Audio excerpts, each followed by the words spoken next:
My name's Angelo, and welcome to the call-in show. If you're wondering what the hell we're wearing and what we're doing right now, well, this is the live call-in show. You guys can join this stream, ask us questions, and hang out. But today, it's not just us that you can ask questions to. You can also ask Charles Energy Johnson. He will be joining this show in a little bit. He'll hop on. You can join in, call in, ask questions, hang out in the live chat, do all the things. If you're wondering, how the hell do I call in and ask some questions? Well, all you need to do is be a premium member. If you are a premium member, if you go to your account page on the website or the premium alerts channel in Discord, there's a link. You click the link, you hop on, and then we'll get you on the show. You ask your question, we'll shuffle you right off like old school radio. If you're not a premium member, well, you're going to get far more than just the ability to hang out with us and talk to the occasional fighter or two. You're also going to get full access to all of our tools like the data analyzer, the prop hunter, the line movement tracker, the DraftKings optimizer, as well as Dana White Contender Series, PFL, Bellator, and other picks and bets brought to you by Artem and the Artificial Intelligence. It's a wild suite of everything you could ever need heading into any fight week. $10 a month, WeWantPicks.com.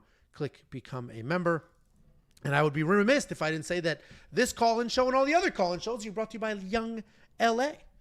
Young LA hooks us up with a whole bunch of swag, and let's hope you can hook them up with a follow, with a website checkout, and some support. Check them out at youngla.com. Everyone go buy $10,000 worth of merchandise.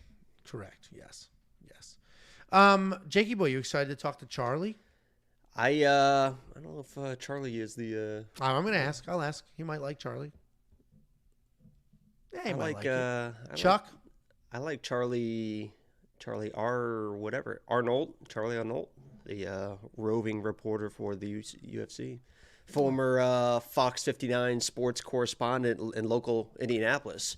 She is fucking smoking hot, and she goes by Charlie. But I think what we need to get down to kind of immediately and discuss is, did you know, are you aware that the Earth now has two moons? Is this a real thing? Are you about to moon us? This is 100% a real thing. As of like September 27th or something, the Earth right now, as we speak, has two moons. And I think we need to discuss that, about what that means. Earth doesn't really have a second moon. But here's what would happen if we did, is the number one article that pops up. Oh, we have two moons right now. Okay. What does that mean for us, Professor? I don't know. I think it's open for discussion. It's an asteroid that got looped into our orbit. So until like November 13th or 17th or something like that, that's when it's going to leave. But right now we officially have two moons, and things are changing. I feel different. I don't know if you feel different. We both all of a sudden have this beautiful hair. Locks. Float, and it's thick up top too, boy. Everybody's like, let me see the hair, Ange. It's thick up top. I wouldn't look down. I would stay right there. It looks good. This angle. I wouldn't go below right there. Thick up top, boys. Check it out. I wouldn't go below that.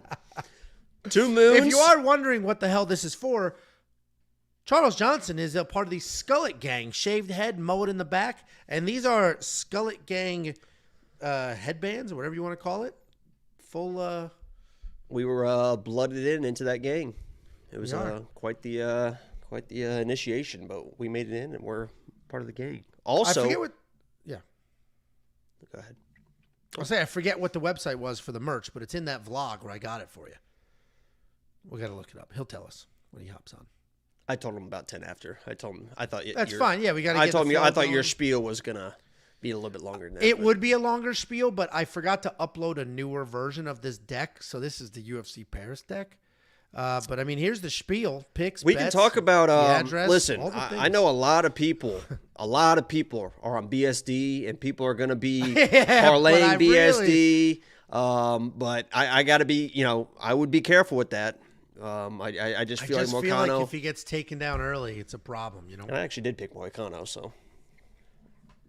Well, Crackerjack message saying, feel free to put me in before Charles joins. The problem is, you could be halfway through your question, then he joins, and I'm kicking your ass out. So you want to run that risk, or you want to wait? It's up to you. You can give me a thumbs up. You want to run that risk? Oh, okay. Our first caller, Crackerjack. Oh, that's my guy. What's up, baby? How we doing, boys? Look, he's got the locks too. We're all the same. Look at that. I was gonna say, what the fuck? I just got back from Hawaii on vacation, and I see you two like That's this. a wild hair situation, dude. No, that's beautiful, man. Dude, Crazy. come on, man. That's crazy hairs. So did you dye it all and your roots grew out, or you didn't dye the roots? No, I dyed it all in the roots grew out, and I'll tell you what. Maybe don't bleach your hair. Don't let your girlfriend do that without experience, because Why, it burned? she burned the fuck out of my scalp.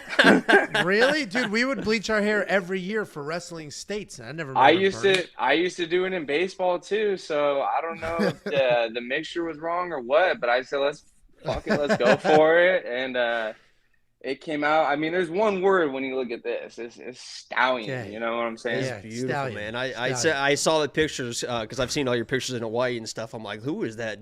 Beautiful John Daly, man. You're looking beautiful. John Daly. I was gonna say, even if Charles comes in and you don't want to boot me, that's chill too. I got some questions for him. I gotta boot you. You could. What I could do is take you off the screen, and you could just chill in the lobby, and I'll put you back on at a later point. Yeah. That's chill. So first of all, He's here. Bye. No, I'm just kidding. Okay. I actually do want to give a little shout out to Premium. I just ran my numbers from July 2023 to June 2024. Telling you guys, I'll be honest, Angelo, I think Jacob is a little bit more of a Rain Man. Ooh. So when you guys go against each other, I take Jacob's side, but I'm up a little over 18K in a year. So thank you, boys. I've been a member for a little bit over a year and a half, I think now. So yeah, shout out Premium. Clap it up for me. Say $10. This is the best you're gonna get. A couple of things that I want to critique you on, Angelo. I think we're out of time. No, hold on. You'll actually like this, because you actually do a really good job of the business part. One thing is on the website, I wish you guys would give percentages instead of high confidence, medium confidence. Give me the percentage you think that fighter is going to win that fight. I think that I'm a finance guy, so that would nail it down a little bit more for me. I understand maybe that might be usually I do high confidence 90%, right? But I think percentages would be cool. And then 2, my boy, is significant strikes on Prize Picks. Man, okay, let's think about it. Sal D'Amato. No, I don't want to hear that bullshit. I know. First of all, Sal D'Amato. No. Fucking idiot. Who do you think is clicking the fucking clicker? It's not Sal D'Amato clicking the clicker. There's a dedicated person doing the clicker. And he's probably wearing a helmet to bed. Significant strikes is the only one where you have real meaningful data over many fights that are consistent. Yeah. I remember one time I got fucked bad on the Sean O'Malley Peter Yan. I don't think Peter won, but they said every single one of Sean O'Malley's strikes was deemed significant. And because I mean, you know what the criteria is for significant strike? He feels out with a jab all the time. So it's it's a there's strike no way. at range. It's a strike at range is considered a significant strike. Gotcha. So he's long. Everything's at range. Even if it's not it's just boop.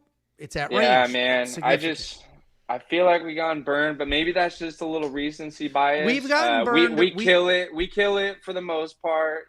Here's where we've gotten burned. Here's where we've gotten burned. And I went all overs this week. We've gotten burned on significant strike unders, not overs, unders. Because I'm saying less, this fight should end. And these fights haven't been ending. We've had more decisions in the last couple of months than we've had in the last God knows how long. And then the one time I do an over on a woman's fight, Cavalcante gets fucking Cavalcante. I was like, how did Cavalcante not fucking cover? I couldn't believe she didn't cover. So I mean, it's a bad beat. A loser. She got taken down and held down the whole first round. That's why. Yeah, but she almost had her out. And she grabbed the fence. The other thing, Ange, is I cannot believe you're not on Aldo. No. It's all constructive, bro. It's no hate. But I cannot believe you're not on Aldo. It really surprised me, bro. There's not all picks are the same. There's different confidence levels in picks. Eventually, that dude's gonna look old. He's 44. He's not young. Hey, he's not be 35. We don't know. I know, and that's why I was very wishy-washy on the breakdown, being like, I think he's gonna look old, but I have nothing to base off of that because he didn't look old in his last fight. So I get it, but I didn't bet on Mario. That's why I know there's like the whole YouTube channels and that just track picks. The problem is not all picks are the same, and I don't want to railroad that because Jacob and I are routinely at the high, like we're routinely at the top of the pick chart. So I don't want to be like people who track picks. But not all picks are the same. They're just not. And bets are not picks. So it's also, it's always a tricky dynamic. But Yeah. Well, either way, you guys been killing it. So thank you. We've been on a hot streak lately. Jacob, fucking always. I mean, this motherfucker will be like, I don't know, this guy's got a good right hand, but this dude doesn't trim his fingernails, so we're gonna go with him. And then does he say it with that? Like you had a real zesty head tilt. Yeah, be a little zesty. I mean, Jacob Zesty. Come on now, Jacob Zesty. Follow me, man. I mean, when I heard him talking about who was the dude that Anthony Smith schooled that was supposed to be the 205er? Vitor? Oh, yeah. Yeah, Vitor. when I heard you talking about Vitor, Vitor. That boy Jacob Zesty. Dude, I still have dreams of Vitor every once in a while. I'll tell you what, man. Daydreams, wet dreams, all the dreams. Yeah. Hey, I want to know real quick, and you guys don't have to say, but I mean, Max Holloway, Ilya, like, what are we thinking, man? Charles Johnson's here. You're gone. Hang out on the side. All right. See you, buddy. Charles, welcome to the show. How you doing? What's happening, fellas? What's up, buddy? How are you? I'm good, baby. How you doing? We're good. We're repping the swag. About damn time, motherfucker. Got that shit on, man. It's looking beautiful. Hey, it look good move your camera. There you go. You're the center. You're good. Never mind. Yeah, I'm trying to get it right. Yeah, you're good. I'm used to having it long way, so. Yeah, you're good. You're good. Over here, let's turn you. There we go. Well, how you doing? Thanks for hopping on. And we're live, by the way, so there's no editing out. There's no editing out random slip-ups from us or you. So. It's good, man. We good. Let me back up a little bit. Got my dirty desk behind me. We just moved into our new place here in Orlando, so I don't really have my usual setup with my camera and everything. So nice. I ain't as crispy as y'all right now, but I'm there. No, you're what good. Made you move to Orlando? Training at Fusion XL here in Orlando, full-time gym and lifestyle, weather. Michigan fucking sucks, so it's cold 7.5 months of the year. It's just as an athlete after living in Thailand, you come back to America. I only ended up there because of my brother Joaquin Buckley. So that's once he was. Oh, you followed him there? He told me, he was like, yeah, come to this gym. I've been training here. Come check it out. After I cornered him in Abu Dhabi when he fought Alessio De Chirico. And then, yeah, man. Yeah. That's great timing, too. You just showed up, and then the hurricane shows up with you and stuff. Yeah. Everything was good with that, though? I was like, damn, everywhere I go, some shit happens, and it's bad, bro. Like, when I went to Thailand, COVID happened. Before that, the last time I came to Florida when I was a youth athlete, a hurricane happened. We were in New Orleans before Hurricane Katrina. We were, like... For AAU nationals, I'm like, man, like it's weird. I'm glad I'm never there, So, yeah. How y'all doing though, man? What y'all on here? Y'all talking about? We're good. We just these Thursday shows are just random bullshit, basically. And every now and then we get a fighter on. Then we get a fighter on to join and hang out. Before we jump in on all this stuff, you've got a promotion coming up. This is your first time as a promoter? Yeah. Yep. So November 9th, I'm throwing a show in St. Louis, Missouri, my hometown. Bally Sports has a lot of different facilities throughout the U.S. And we got huge, big screens in there. It's a ticker going around. It's the perfect place to watch fights. It's Cardinals is where the Cardinals go. So it's Ballpark Village. So it's right across right across from Cardinal Stadium. Literally you walk across a street this big. We've got the same thing here where the Rangers play. Same type setup. Exactly. So it's a great facility, great venue, and I'm throwing some slap fights. I'm having some high level jiu-jitsu guys, some UFC athletes coming in. My boy Brian Battle got done being healthy, so he's coming through, Nice. and just a bunch of different guys, man. It's looking like it's gonna be a great show. So we're just right now we're trying to sew up some sponsorships and push the event. And my whole goal is just to give guys more opportunities, platforms to do things, and with the Dana White's Power Slap, that's the only platform they really have to compete. When they're not able to slap on there, it's months and months going by. So, it's more people looking to do that. They need competition, not Dana White Power Slap, but just the athletes need competition to Yeah. work on their craft. So I'm like, why not be what the LFA is to Yeah, yeah. UFC, So you already have slap fight where Power Slap was basically birthed in the US from Branson, Missouri, and slap fight. Oh, really? JT Tilly runs that promotion. He's got who's the legend? Mark Coleman. He doing the Yeah. broadcast with him and stuff. And they have a great promotion. They have hundreds of shows. A All of slap their fight promotion? all of their main Oh, wow. athletes are who are the stars for Power Slap now. So Oh, like they gobbled them up and said the these are the crazy best. Hawaiian, the crazy Yeah. Hawaiian came Yeah. from there. All those like most of their star people came from slap fight, right? And but it's cool. It's healthy competition. It's healthy for everyone. And so for me, I'm not trying to compete. I'm just trying to create another resource for guys to Sure. slap and put on a fun event for everybody. And we want to have fun. That's the whole goal of Icon Battlegrounds. Come in here, competition. We're gonna have a head honcho award. I learned a lot from the Craig Jones Invitational as far as like just making it fun, and their rule set was great. So our submission matches are going to be tailored to that Craig how they Jones set rules. their things up. And I'm just excited about it. I'm not Craig Jones right now, but I have my own platform, and it's just fun, man. It's just fun. It's a lot of fun, and I'm preparing to cook up some sushi rolls on October 19th. So just excited, bro. I just did the graphics for that fight. I wouldn't have gotten that joke if I didn't just do the graphics for that fight. So, is it a Yeah. lot to juggle right now? Trying to get your own promotion going right after your actual fight. So you're like cutting weight, do all the things, managing a million phone calls.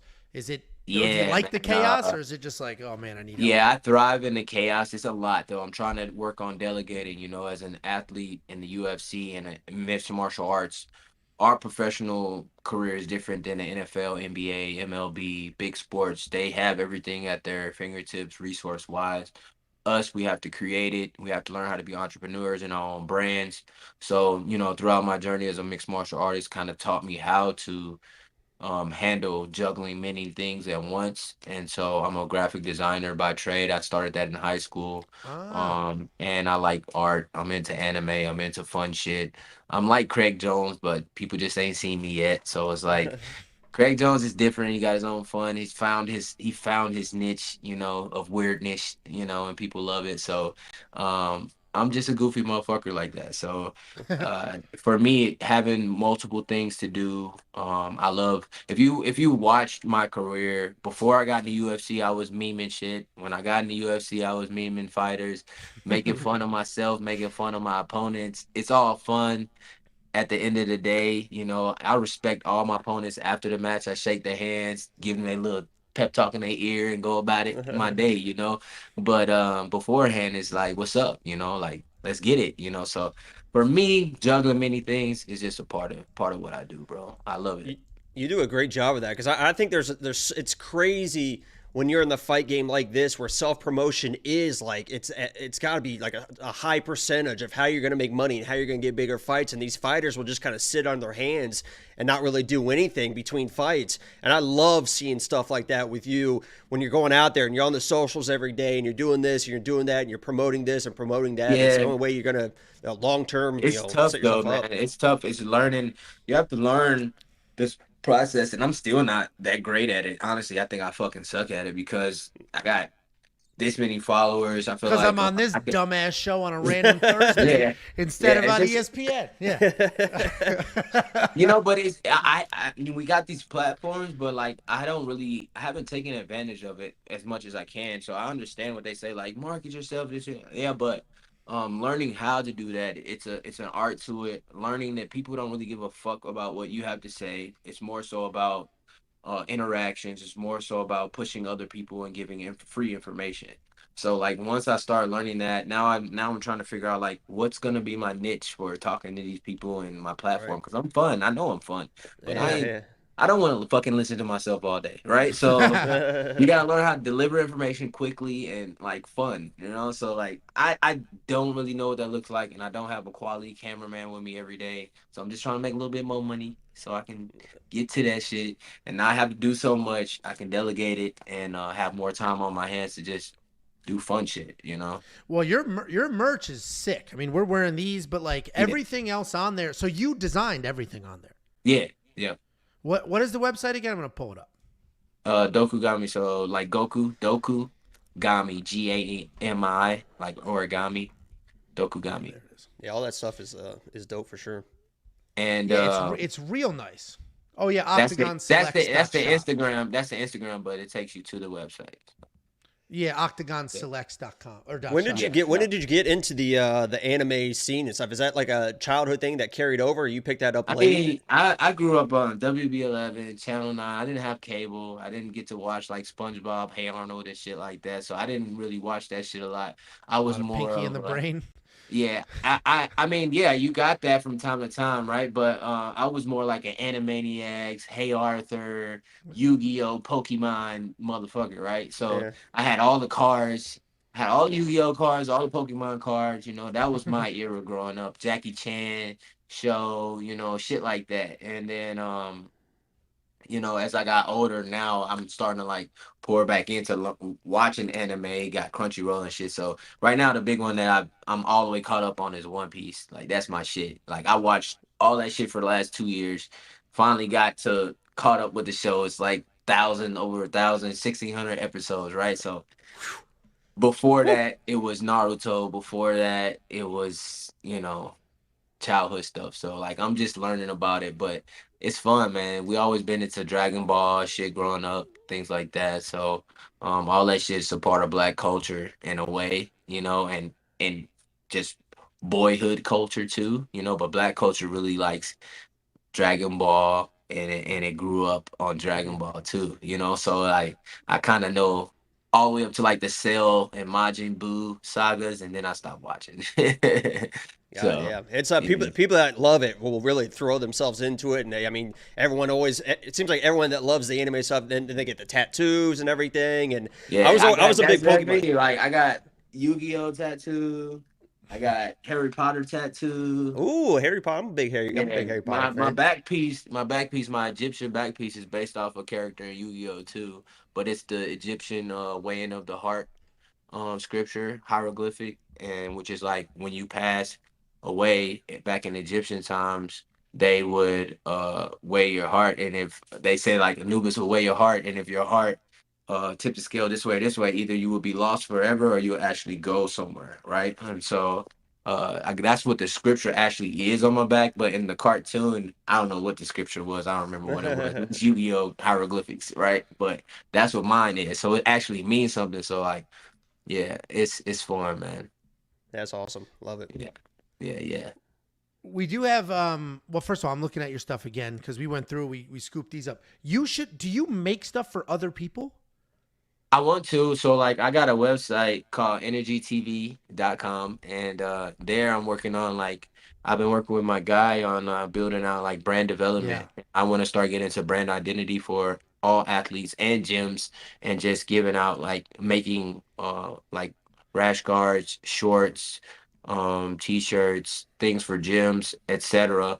It's just about, you know, design wise, I can do all that shit like Yeah, night that's and the day, biggest but thing. it's about creating having a I have the manufacturer contacts and everything. It's just about like I'm gonna have to have my own shit set up because I'm not gonna have the time to fulfill all this stuff Yeah, myself and yeah. do all these things. So I gotta make enough money to create people to do these things. You know what I'm saying? So like design wise and coming up with cool shit, I can do that all day. You know, That's where we Yeah, struggle. I mean, yeah, you got an eye for that stuff. I mean, it's Yeah. crazy. The I stuff can you do come that up with. all day, bro. Like, and I got artists that I work with that are phenomenal that have worked with the biggest names you could think of. Like my main guy who does my artwork, who I come up with the things recently for fighters. His name is Average Joe Art on Instagram. I mean, and on Twitter. Dude's fucking phenomenal. He worked with like Stone Cold Steve Austin during the height of his career, like Oh, really? making all his shit, like He's all the the shit number you used to look one, at. the most popular, at the time, I don't know if it still is, the most sold T-shirt on planet Earth was Stone Cold Steve Austin. Got yeah, Austin 316, whatever. yeah, right. So yeah, just phenomenal artist. He does his stuff. All if you've seen the art recently for Bilal Muhammad, he did all his stuff. Does he the old school UFC logo, but it's Bilal? Did he do that one? I saw that shit. I probably I he did saw a that. lot I was of like, it. that is sick. Yeah, he did a lot of shit. So like, but everything you guys are wearing, I made myself. But in the jerseys, I did myself. Most of it, but the t-shirts on there, all the fighter inspired t-shirts and the persona t-shirts that I made on there, I worked with my guy Joe Ramiro with that. And then it's just been a blessing, man. Like being able to have this many hats, at the same time, Yeah. and for me, it just keeps me activated, bro. Like when I leave the gym, I got something to do. And I have my baby girl. She's 16 months now, going on 17 months. She's Oh, running congrats. around, gooby I got two gabbing. little girls. She gooby Congrats. gabbing now, right? Yeah. When I beat Jimmy Flick, I was like, I'm gonna be a girl, dad, right? You Yeah. guys get to watch this whole process, and it's fun for me watching my fights back in the process, and she's at the fights too. And for me, I'm like, by the time I finish this shit, she gonna be walking in the cage, 3, 4 years old, 5 years old. And y'all got to see my daughter born Yeah. before she was born, when she was born, and in the cage with me, and see my whole shit play out too. I think that shit's special with the fans too. Yeah. So it's just for me, it's finally walking into the light of everything I've been working on for the past 12 years of my life. When I switched over from track and field, so it's an exciting time for me. Fusion Excel is an amazing gym. They got Phil Rowe, Mike Davis, Lyota Machida on the mats every other day. His son is 16 and fucking phenomenal, beating up grown men. He's got that karate style too, or no? Yes, looks just like him. He's got it too. He's just a little young kid, but he does the same shit. Like you're like, Oh, yeah. I'm going with it. I'm like, he like. Yeah, I'm yeah. like, get the fuck out of here, like, you fucking little shit. But he's too funny. He's good, bro. Like he's actually good, and he's gonna hurt some people. Like he's gonna be phenomenal if this is what he chooses That's to awesome. do. I don't know if he's gonna have the mental for it. I don't know what his mental's like. He seems like cool, calm, collected, just like his dad. So, that's cool. We got like just random people walking through. Jason Jackson was in here last week. Phenomenal grappler, and Bellator champ previously, and like you just get these different bodies coming through. But Julian Williams has done a great job at creating an atmosphere at Fusion XL where it feels like family, and he has great systems, and they have a regional promotion called Combat Night where their young guys can grow up through. I think that's where Torres Finney got that big knockout, his last knockout before he started jumping to Dana White, right? That big knockout we seen, that was on Combat Night with their promotion. Finally got his contract too. Congratulations to Finney, man. Goddamn time, like come on. And so, people gonna hate on him, but if you look at that division, you can't name anybody outside the top 10. All them motherfuckers suck, so why not throw them in there? Right, yeah. So and he brings the fight too. He's not boring. Yeah. I mean, that's just how I feel about it. You put him with a 6'4" motherfucker from City Kickboxing who got a good guard. It's gonna it's gonna be like that. It's gonna be tough on him, But for me, it was I was rooting for the motherfucker from the jump, because you don't see too many Black American fighters in the highest level. Right, you see Jamaican, you see Brazilian, you see people of color who are in their Mexican, but you don't see too many people from the U.S. who are Black who make it to the highest level. So I'm trying to think right now. I have to look at the UFC rankings. I mean, what you got? Rampage Jacket. Literally Rampage is the first name. Rashad Evans, Motown. You had Motown. You had Woodley, John Jones, Tyron Woodley. Everybody you named is out of the UFC except John Jones. And Kevin Lee's coming back though, man. I'm a big Kevin Lee guy. Yeah. And Joaquin Buckley. And Kevin's gonna be on my show in November as well. He's gonna be grappling Phil Rowe.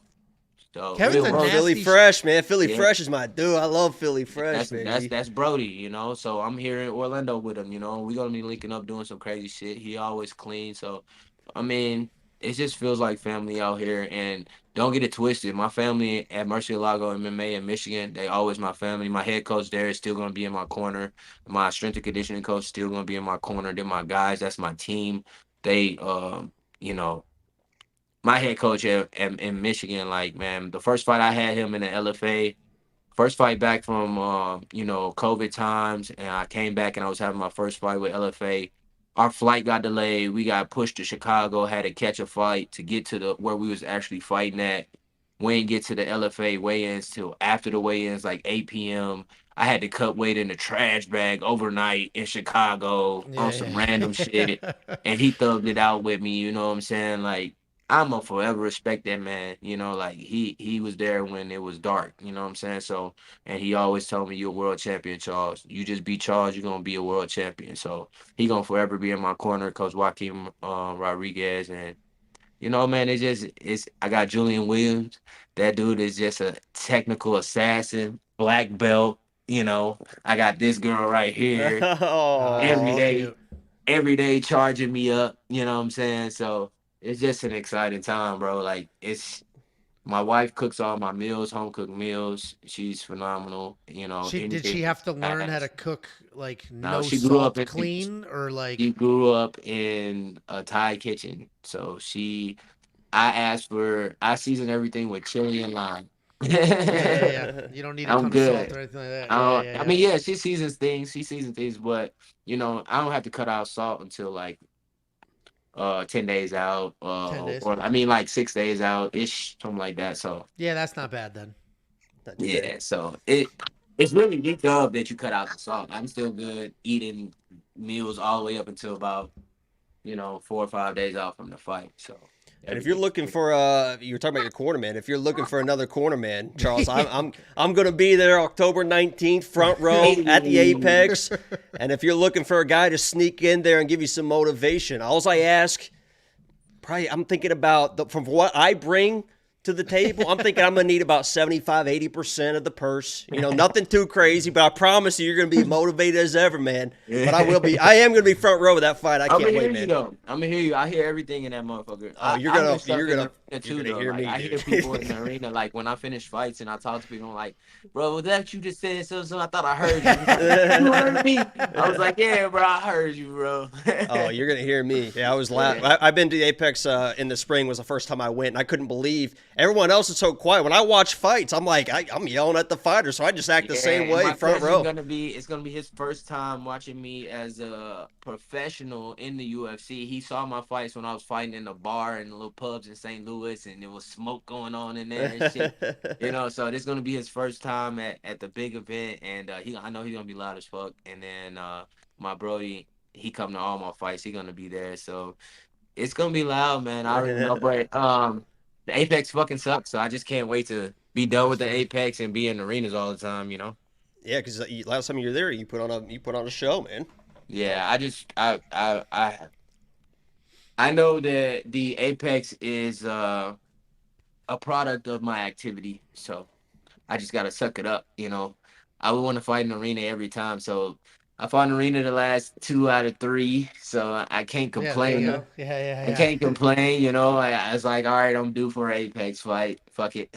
Do you find Is it do you find it hard to kind of get up for an Apex fight? Because I know a lot of fighters have said like once you're in there, it feels like a sparring session and stuff like that. Do you have any issues when you're making that walk to get fired up compared to a crowd, or is it just every fight is the same for you? Well, my last fight, I had all the motivation in the world. I was on 3 fight skid, 17-year-old kid that I knew I was better than, and I just wanted to go in there and prove some shit. So I had all the motivation in the world. This fight, same thing. I got all the motivation in the world. 3 fight win streak, flip the script, 3 fight win streak. Total opposite, but I still feel like all the weight is on me, all the stress is on me, all the onus is on me to perform, not him. He lose this, he's out of the UFC. I'm gonna see the best version of him, but at the end of the day, I was better than him 2 years ago, 3 years ago. So it's just about going in there and putting my work down and doing what I need to do to get to the fights that I know I should be fighting in. And that's what I'm most focused on, performing at the level to showcase, like, hey, I am the 25 weight class. These motherfuckers can't talk English. They ain't clean with me. These motherfuckers suck. Put me in here in front of the arenas. Every time I fight in front of the arena, it fucking goes insane. So like people love seeing me fight. I've never had a boring fight, even when I fought Muhammad Kaya. Like Right. people love to watch me fight. So Yeah, you got up because everyone's like, "Oh, he took him down." He's whatever not the a numbers- jujitsu nerd. Me and Angelo Yeah. talk all the time about these jujitsu nerds that when somebody takes them down, they play the guard game, all this stuff. You're one of those guys like, no, I'm going to defend the takedown. I'm going to get back up. I'm going to get the space, and I'm going to punch you in your fucking face. And that's what we like. yeah. So I had to change my mindset about, get up, get up, get up. Because when I fought Cody Durden, it was to my detriment because all they drilled was throwing the leg across me and putting a body lock on and holding my back. So like Right. they drilled for me to turn, get up, and they just throw Yeah. the body lock in behind me. So I had to shift my mind. Like I really gotta get so back into my jujitsu and technically get up, remove this, turn into him because I was fighting wrestlers. And with Cody, I'm like, he's a great wrestler. So I was just drilling, wrestling. And I drilled jujitsu too, but I didn't expect Cody to have as much jujitsu in his belt. And that's what surprised me. So moving forward, I was Yeah, like, he's sneaky. never. Yeah, I was like, never again. I knew he trained with the Limas and that, but like he said to me, and I was like, it didn't resonate to me because I think, motherfucker just talking. But right after we weighed in at the Apex for the Apex fight, at the PI, at the UFC Apex, as we're walking off the stage, he said, "Oh, you giving up your back already?" Right? Tell me where his mindset was, right? Yeah. That like catch your back, you're just trying to control me. And He then told you the whole game plan. when you watch the fight back, that's all the fuck he did, right? And he had moments where he struck with me, but when it really started to flow, he was like, "Fuck that, takedown," right? And so, that fight taught me a lot. And I had Your to respect, fight with Azat respect Maxim. him afterwards. That fight with Azat Maxim is really when, like, I think that's when the fan base was like, "Oh shit." Like, he's got dog in him. You were in some trouble. You put him in trouble. Azat Maxim was supposed to be like that guy. And like that fight with him was like, holy shit, that was a fight. Yeah, and they then sent me from that point fight on, in it's like, he's December. got dog in him. They sent me that fight in December, and he was scheduled for February 3rd, which is where we eventually decided to fight at. But they tried to make it January 16th. I was like, he's scheduled to fight February 3rd. Why y'all want me to fight him January 16th?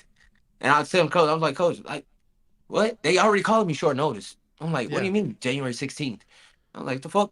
I was like, Brian, my manager, Brian, if they make this February 3rd, I'm kicking his ass. I just need to be in shape. That's it. Like, I'm better than him. I've seen him fight. I saw him fight Tyson now. So I was like, all the stand switching, I do that every day. I can do this. This is my type of fight. And he's coming at me. I need somebody to come at me. Yeah, all the other dudes want to wrestle. Like, he gonna strike with me. I'm probably gonna knock him out if he really strikes with me. And then fight played out outside of the first punch and him jumping on that submission for the first 3 minutes. If you look at the punch totals, it's like 70, 30, or 40. And like I controlled the whole action from after 3 minutes. I controlled the whole fight. If I don't walk into that punch and set myself up to get hit with that shot, he doesn't have a moment in that fight. It's flawless. Yeah. So it played out exactly how I thought it would outside of that moment. And in my mind, I'm like, that's a blessing because that gave me fight of the night. I was going to say, without that, it's not fight of the night. That's so 50K. It might be be because of the odds before the fight. I'm like, what these motherfuckers? Oh, yeah, the upset-wise, sure, but like that just really added to the I suck. That's how I felt. These motherfuckers really think I suck. Okay.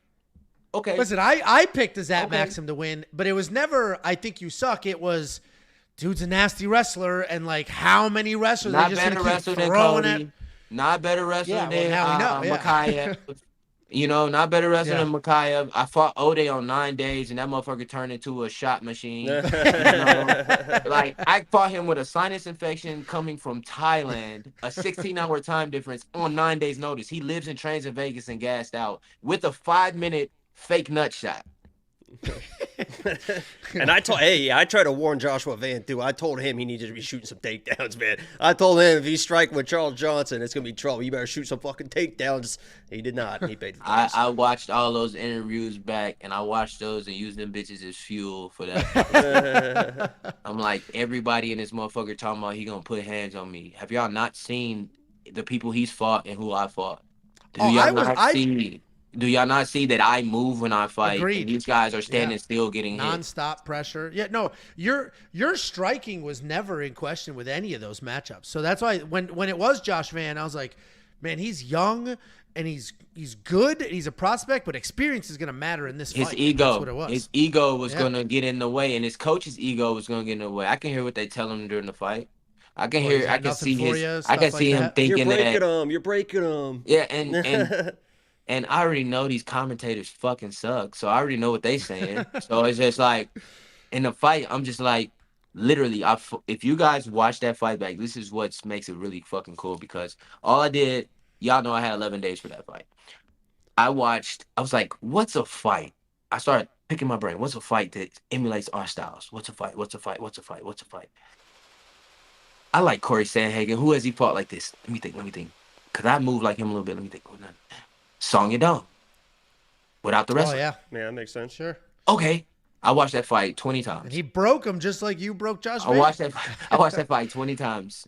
Boom, boom, boom. Okay, he did this when he moved off. He did this when he moved off through the high kick. Boom. Moving like this. And then when you watch my fight, I was doing the same shit Corey Sandhagen was doing. And I'm literally in my mind, I was thinking about it. I was like, all right, he do this here. Oh, he threw the head kick here. Boom. And I'm just playing through that fight in my fight. And then in the third round, I was like, all right, time to go.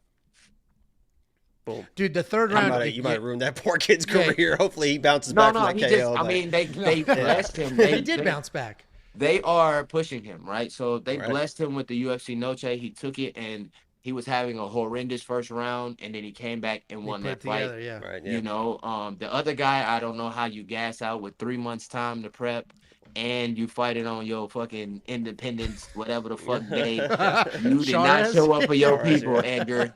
Edgar, you did not show up for your people, brother. I'm sorry, but you had a phenomenal first 6 minutes. All right, let's say that. But after that, it was just like he stopped kicking the leg and he started standing still. What you think is gonna happen?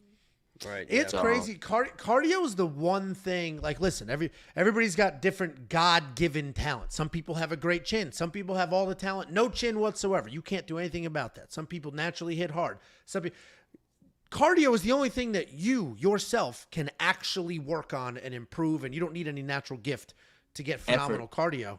Yeah, exactly. You can will it. You can't will a good chin. You can will cardio with hard work day in and day out. Do you look at people that gas quick? Because you have great cardio. Even these grinding wrestlers That's don't wear you cardio down. And mixed martial arts. You know what? When You I know get what my to theory on 5 that is? rounds, when I get to 5 rounds, I'm You're gonna not kill these motherfuckers. bro. You know what my theory is on that, and I talked about it with Angela before too, is because you have good cardio because obviously you did the track and field stuff, and you get on the pavement and you just Sam Hughes. fucking run. Right. And I think this day and age with all the everyone tries to outsmart cardio because nobody wants to run anymore because like, oh, you might mess up your knees. So get on the bike and do this. And everybody is doing everything except for just fucking running. And if you look at all the old school boxers, the 80s and 90s, everyone just fucking ran. And you just run and it seems like you just run. And that's an easy way to get cardio. And people just don't When you run think anymore. of me, think of Sugar Ray Leonard, Floyd Mayweather. That's my work ethic. Like He runs in the middle of the night. I wake up at 3 a.m. Yeah. If I'll go for a jog 2 miles. Like that's my mentality. I don't eat bullshit. I don't party. I don't club. I don't drink alcohol. I don't smoke. When you think of me, that's the so yoke. running is your That's hobby, the yeah. yoke that I mean, no, running is a part of. You know what's funny, Angelo? My first year in the UFC, I couldn't run. I was in a walking boot for Makayev. This is coming from a guy who ran track his whole life, cross country in college, and was a steeplechase all athlete as an amateur. Like steeplechase when you run over the horse barriers. Yeah, those Yeah, are yeah. crazy Jump- with the jump with over puddle the of water and stuff. pit. Yeah, Yeah, that's the most dog ass race you can get in track, right? Right. This coming from this guy. So mentally, it's more mental for me than it is physical. But physical too, I feel it. So my whole first year in the UFC, I couldn't run. Why? Because my Achilles was crunching right before I got the fight to sign Makayev, so I needed to take a break. But I fought 3-4 times in a row with LFA, pushing to get into the UFC, defending titles. I defended my title in 41 days. That was unheard of. Like, I'm Yeah, like, yeah. I need to get in the fucking UFC, bro. Like, I need to get in here. Like, I was on a mission. So I'm doing all this work, extra running, doing this, kicking the bag, doing this, doing it. Next thing you know, my Achilles starts crunching. So now I'm in a boot. UFC calls. Want to fight? We got to fight Sumudaji on 2 days' notice. All right, cool. I'm in the bath immediately. They call me back 2 hours later. 30 minutes later. We're not gonna be able to get your medicals done, but since you were so cooperative, you guys ready to go, we're gonna sign you to fight Makayev in a month. They don't know I'm in the boot. Nobody knows this shit. Yeah. Nobody knows what's really happening, right? I know this shit. I'm like, fuck it, let's go. This is my opportunity. Fast forward, I get through that camp, Makayev doing all that leg lace shit. My knees and ligaments in my knees is fucked up from that fight, but I'm still pressing because I'm like, I need to fight. I need to get this win back. I got to get out of this fucking contract where I'm making $10,000. You know, I made $7,800 after my first fight in the UFC, getting back from London. I was on ESPN, like you said. Yeah. Who the fuck cares? Like, we don't care. Yeah. You know, like, Well, y'all you don't can't know sell that. your own sponsors anymore either. It's not like Y'all back don't know in the that. day. Yeah. Right? I know that. I made $7,800. How much you think it spent for me to get through camp? Yeah. More than that. To get to the fight. Yeah. To live. To get the extra corner if you want You more get than what just I'm the one they're saying? gonna fly for you. Yeah. So that's what it was a 10. Got paid 12, but you gotta pay for your flight. I pay for my extra hotel room. I pay for an extra cornerman, and I have to pay my people after my fight. Bro, No, I know. you know, That's there's crazy. fucking pennies, bro. Right? I made more money with the LFA, my last fight, because I was able to sell merch at the event. I was the main attraction, right, in St. Louis. So I get back to saying, you know, a year without me running. You know, I fought Zagas. He kicked me inside. My legs was already still fucked up from the Makayev fight, so that's what it was. But I'm thugging through everything. Like, fuck it. You know, like, you can't hurt me, bro. Let's get it. You know, I've been kicked. So I took Muay Thai fights in Thailand, bro. Like, my shit felt like it was shattered. You ain't gonna hurt me, bro. But, you know, he kicked that perennial nerve, I think it is, in the fight, and got the stomping meme after that one. That was fun. Yeah, it was awesome. You know, that shit was fun, right? But people don't know these things, right? So when I finally got to start running was the fight leading up to Cody. So that's when I finally start feeling like myself again. Not even the Ode fight, you know? The Jimmy Flick fight was short notice. Yeah. You know? And so all that's within 8 months of being signed to the UFC. I'm back to back trying to get out of that contract.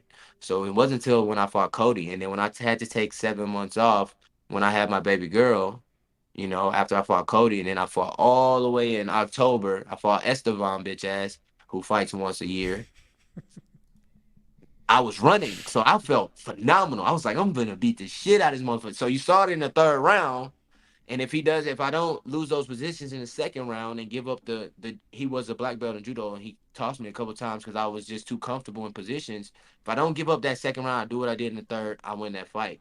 So when I walked out of that fight, I'm like, my UFC career is over. You see me doing this when I'm walking out the cage. Oh, because you're like, that's I'm like, three. my fucking That's the UFC magic career is number. over, Yeah. bro. Like, I lost to this bum ass motherfucker who fights once a year, and all he did was hold on to me. He didn't do shit to me, and I had like over 100 strikes in the third round on him. You know, like, I was so upset because I knew the work that I've been putting in for over a year, and I knew I was finally feeling like myself again. Then my manager called me after a couple of days. I talked to Mick. He said, that third round saved you. You look phenomenal. Oh, because he's like, he's not a you quitter. got one He fight can't- left yeah. on your contract, so just be ready. I'm like, all right, I'm back in the gym anyway. He didn't do shit to me. I feel great. I'm in the gym training. I was so fucking mad, bro. And I'm still mad right now. So I was in the gym immediately. And then, you know, so when they called me in December for Azat, I'm obviously not in camp, but I'm always training. So I'm like, Yeah. I don't want to fight. It's the middle end of December. I was like, January 16th, bro. That's like 3 weeks notice, bro. Like, give me an actual 4 or 5 weeks. I was like, he's scheduled for February 3rd. So now we back to that. I'm running now. I'm doing everything I'm doing. So when you see me fight Azat, I'm on a high. I'm confident. I came out. Boom, boom, boom, boom. Boom. You look good. I mean, you look great. Boom. Oh, shit. Yeah. You looked great in that fight. It's crazy. It was But the crazy how good you confidence, looked. the Yeah. confidence, how I came out, right? That's Was it from just running. like, I trust my cardio? I know I need it, and I trust I'm healthy. I'm healthy. Yeah. I got my legs under me. I'm back running. this motherfucker can't touch me. Yeah. That's how I felt, right? Yeah. And that's how the fight played out, and that's how the rest have played out. Because I'm back healthy. I was dealing with a lot of injuries when I first got into the UFC from pressing with the LFA to get the call, and then trying to maintain that output and not doing recovery and the things I needed to do to maintain my body, and then it breaking apart. But then I started getting opportunity, and I had to take them, right? So I'm finally healthy, man. I'm feeling like the best ever. I'm feeling like the Good. best I've ever felt, and I'm learning. I was not a career martial artist, so like every time you see me, it's something. It's a new layer that you haven't seen, I haven't seen, that I'm like ready to explore. Right. So for me, I'm healthy. Body feels good. These motherfuckers been fighting their entire life. I'm gonna beat the shit out of them. How was that? How was that trip to Hawaii? And how much training did you get done with Max Holloway? And how was that? Look at the cheesing. He loved it. Hawaii was a vibe, bro. Like you get to eat poke. They got food land. It's like Walmart here, right? So it's food land every other place, and they sell fresh poke. And so I had like, then I'm my mouth watering now. I miss it. It's like I go in and I got fresh ginger poke almost every fucking day. And so the first thing I talk about is food, obviously, and then but yeah, Max. It was great. I mostly worked with his strength and conditioning coach, and that was what the game changer was. I needed to see what they were doing. I've always likened myself to Max with my chin. He likes anime. He's a family person. He's a dad at the end of the day. And if I had the opportunity he had to be in the UFC, I feel like we would have same career trajectory, right? And so to be in earlier, like I think I should have got in when Matt Schnell got in. I was 6-0, 7-0, 7-1, Sure. things like that. So like when they had the Ultimate Fighter, I was 4-0, and they would tell me, "Oh, you need a couple of wins." Like, I'm better than these motherfuckers, bro. Put me in here. So I had to wait a couple years, and then COVID hits, right? So I had to watch all these motherfuckers get their opportunities that I knew I could compete with, right? And so being around Max, somebody I've watched from the time he got in, and like liking myself to, I was like, I just need to get to Hawaii. So I called my coach. I set it up with his strength and conditioning, his striking coach to come down there. And when I got there, I told the strength and conditioning coach, I need to be in here 4 or 5 times a day. Whatever it's gonna cost, let me know. I'm here for work. That's it. I'm putting a month into my body where I'm gonna be feeling phenomenal when I leave here. Cause my whole mindset was I'm taking this fight into 2 fights. I'm fighting in December 14th. Regardless of how this fight go, I'm Oh, I'll be at that card I'm too. calling Mick Maynard. I'm like, Tampa? I live in Orlando. I live in Yeah. Orlando. Put Yeah. me on Tampa. I live in Orlando. Put me on Tampa. Let's go. Give me the ugly motherfucker who just fought in Noche. Give me that motherfucker. Like I don't care. Shiwiwi? No, the 25. What's the name with the big ass mouth? Oh yeah, I don't know. Who yeah, fought Ronaldo. Ode? Oh, yeah. yeah. Yeah. Shut the Yeah. fuck up. The Shut teeth. the Yeah, The fuck give horse me teeth. that. Yeah. Give me The that horse guy. teeth. Oh Yeah. yeah, that would be that's a great match for you. I Yeah, just that's a good match for for me, you. I just want a motherfucker gonna come after me. Like, let's go. Like, I Yeah, love yeah, it. yeah. Yeah, I Ronaldo. thrive. I thrive in it. So back to Max, man. I got to work with him every Tuesday and Thursday. He basically ran the MMA classes and the practices there, with his striking coach, and he's head dog with the team down there. Everybody at the gym was phenomenal. Everybody at the gym was family oriented, just good guys, and a lot of little gloves, a lot of movement, a lot of striking, a lot of fun, and I got to work on what I was working on with his striking coach. I got to work with about 4 or 5 sessions while I was there with him, Coach Ivan. And then his strength and conditioning coach, Peak, 4 or 5 days a week, 4 days a week. But I learned a lot, and it made me be able to add to my strength and conditioning I've been doing with my coach, Justin Hardick. So I'm just excited, man. I'm feeling phenomenal. I'm running track times every Wednesday here. We have track workouts with Fusion Excel. Julian Williams comes from like a jumping background, so he makes the guys go out to the track. They hate it. I love it, right? So That's home for we're you. doing 200s, 200, 400, 200. I'm running 30 seconds, 29 seconds every split. you know, and then I'm running 62-second 400-meter splits, back to shadow boxing. Bah, bah, bah, bah, bah, bah, bah. I'm like, this is shit I was doing when I was 17, bro. Like, Yeah. I'm feeling phenomenal, bro. I'm Dude, finna you're go in gonna, here and destroy these dude. motherfuckers. When people start seeing this interview, you're gonna Sue might pull out at this point. The way that you're talking right now, Charles. Dude, I'm Sue, telling you, they're he gonna shouldn't have signed the translate this to contract. Sue, and Sue's gonna be like, dude, I but- can't fight this dude. I already told my coach I don't expect him to make the fight, so somebody gonna be there, and I don't I'll care do who it, it. man. I'm Hey, prepared hey, for, I I'm will, prepared for I will whoever. fucking step up and I will fight you just so you can get paid, man. And I'm we'll put on prepared the for fight of the whoever. night. I'm prepared for whoever. Honestly, like I'm not even thinking about Sue. He's just the sushi on the block. You hear me? So I'm just ready for whoever show up that night. That I told my coach, I'm not preparing for him. I'm preparing for Pantoja. I'm preparing for a world title. Like that's the work ethic that I'm putting in at practice, is the drilling that I'm doing, just my mindset, my lifestyle. I moved my whole family to Orlando to pursue a world championship so I can be full time. Like our gym at Murcielago is amazing, but our coach still works a full time job. We have practice at 7 p.m. I make my own schedules here. I got practice all throughout the day. I got multiple pad holders. I got multiple bodies. I got guys like Mike Davis. I can pick their brain. Lucas Alexander, a fucking beast at He is a 135, beast. bro. Yeah, he is.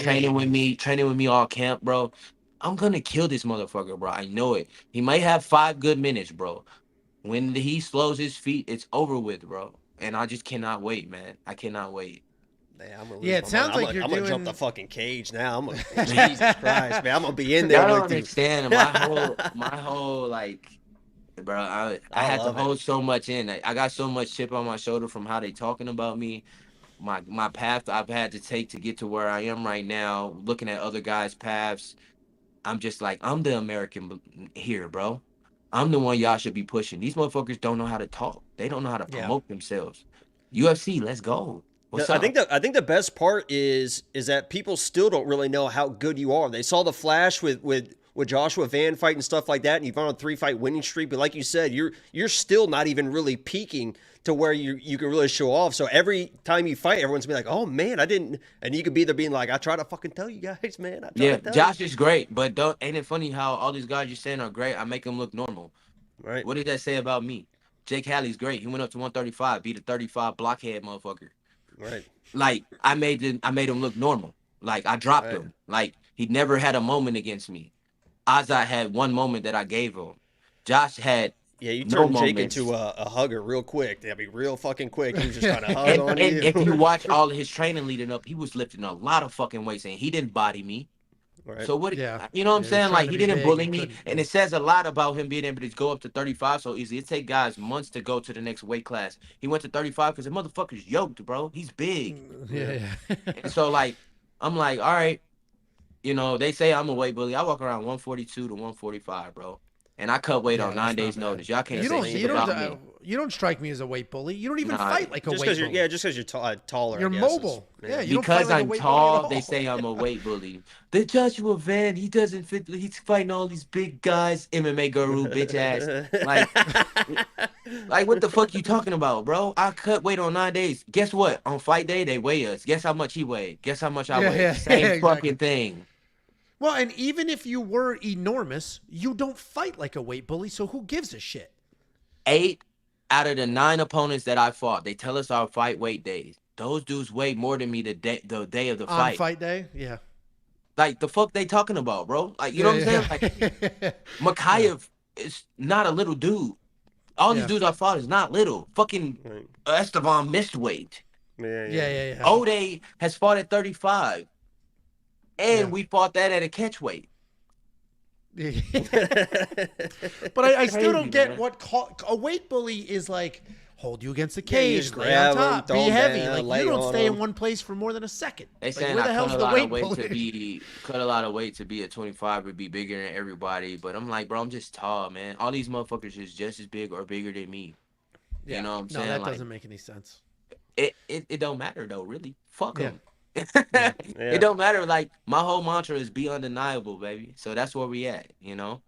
So Well, it I'm sounds like you're- excited, man. It's a good time, man, and everybody's starting to jump on the team. You know, people were skeptical because of the fights that I lost, but if you watch the guys that I was fighting, That's literally the archetype. That's the toughest matchup for me, guys. It's not really fighting me, looking to wrestle, looking to control time, and it's a tough fight for anybody, right? So Oh yeah. for me, it's just like I've navigated those waters.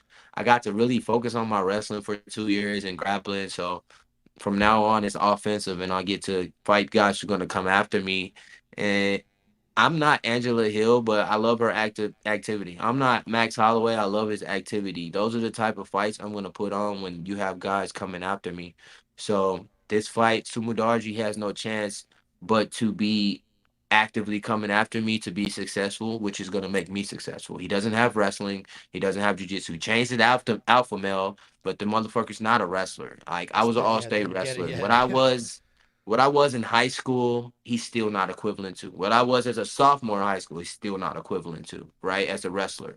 So I'm not really stressing that part of it. I'm focused on my systems, my jujitsu, and integrating mixed martial arts to beat somebody's ass. That's what I'm focused on.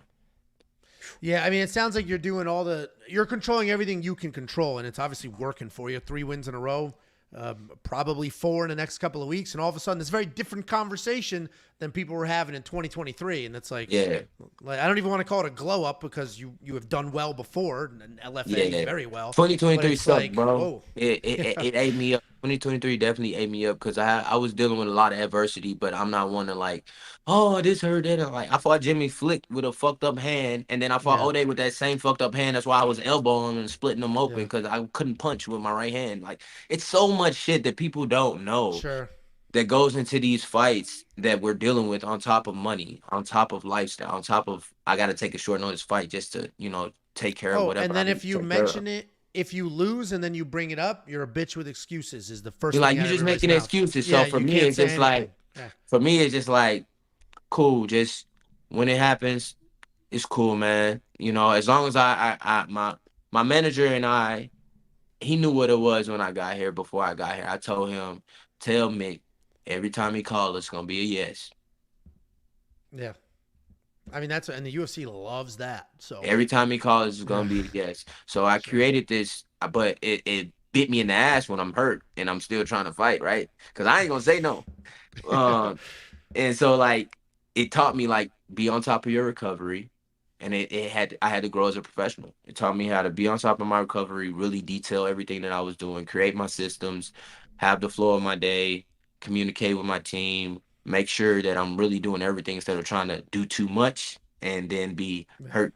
I don't have to do that anymore. I can really be a professional and create these, I got timesheets now and shit. I got a timesheet out my week and make sure that everything's in place, so I'll leave less in here to worry about. And they Yeah, say too. I mean, it's gonna make it once you get to that top where you want to be. It's gonna make all that adversity is gonna make everything a lot sweeter, right? It's no fun if it's easy the whole way, right? You're that's gonna why this shit is so exciting right now, man, yeah. because it's like what we know, what we felt, what people see, what they see when I train, what they seen in the past, and how people love me from track all the way to where I am now in St. Louis.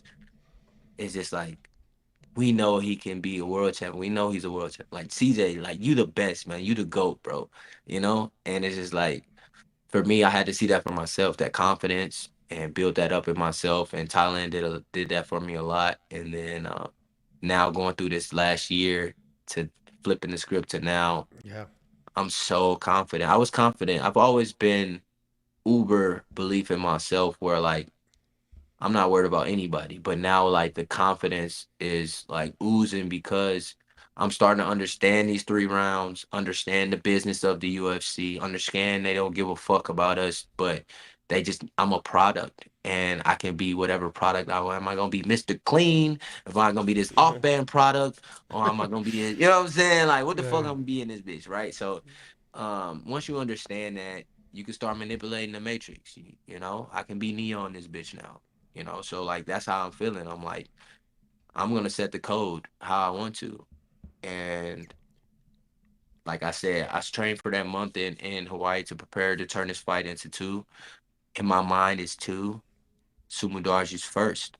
Like I'm focused only on him because I know when I do that, whoever is December Yeah. 14th, whoever it is, it's gonna be fun. It's gonna be tough though. It's probably gonna be tougher than this one. But every fight so far in the UFC has been the next fight is the hardest fight. So I know that too. You know.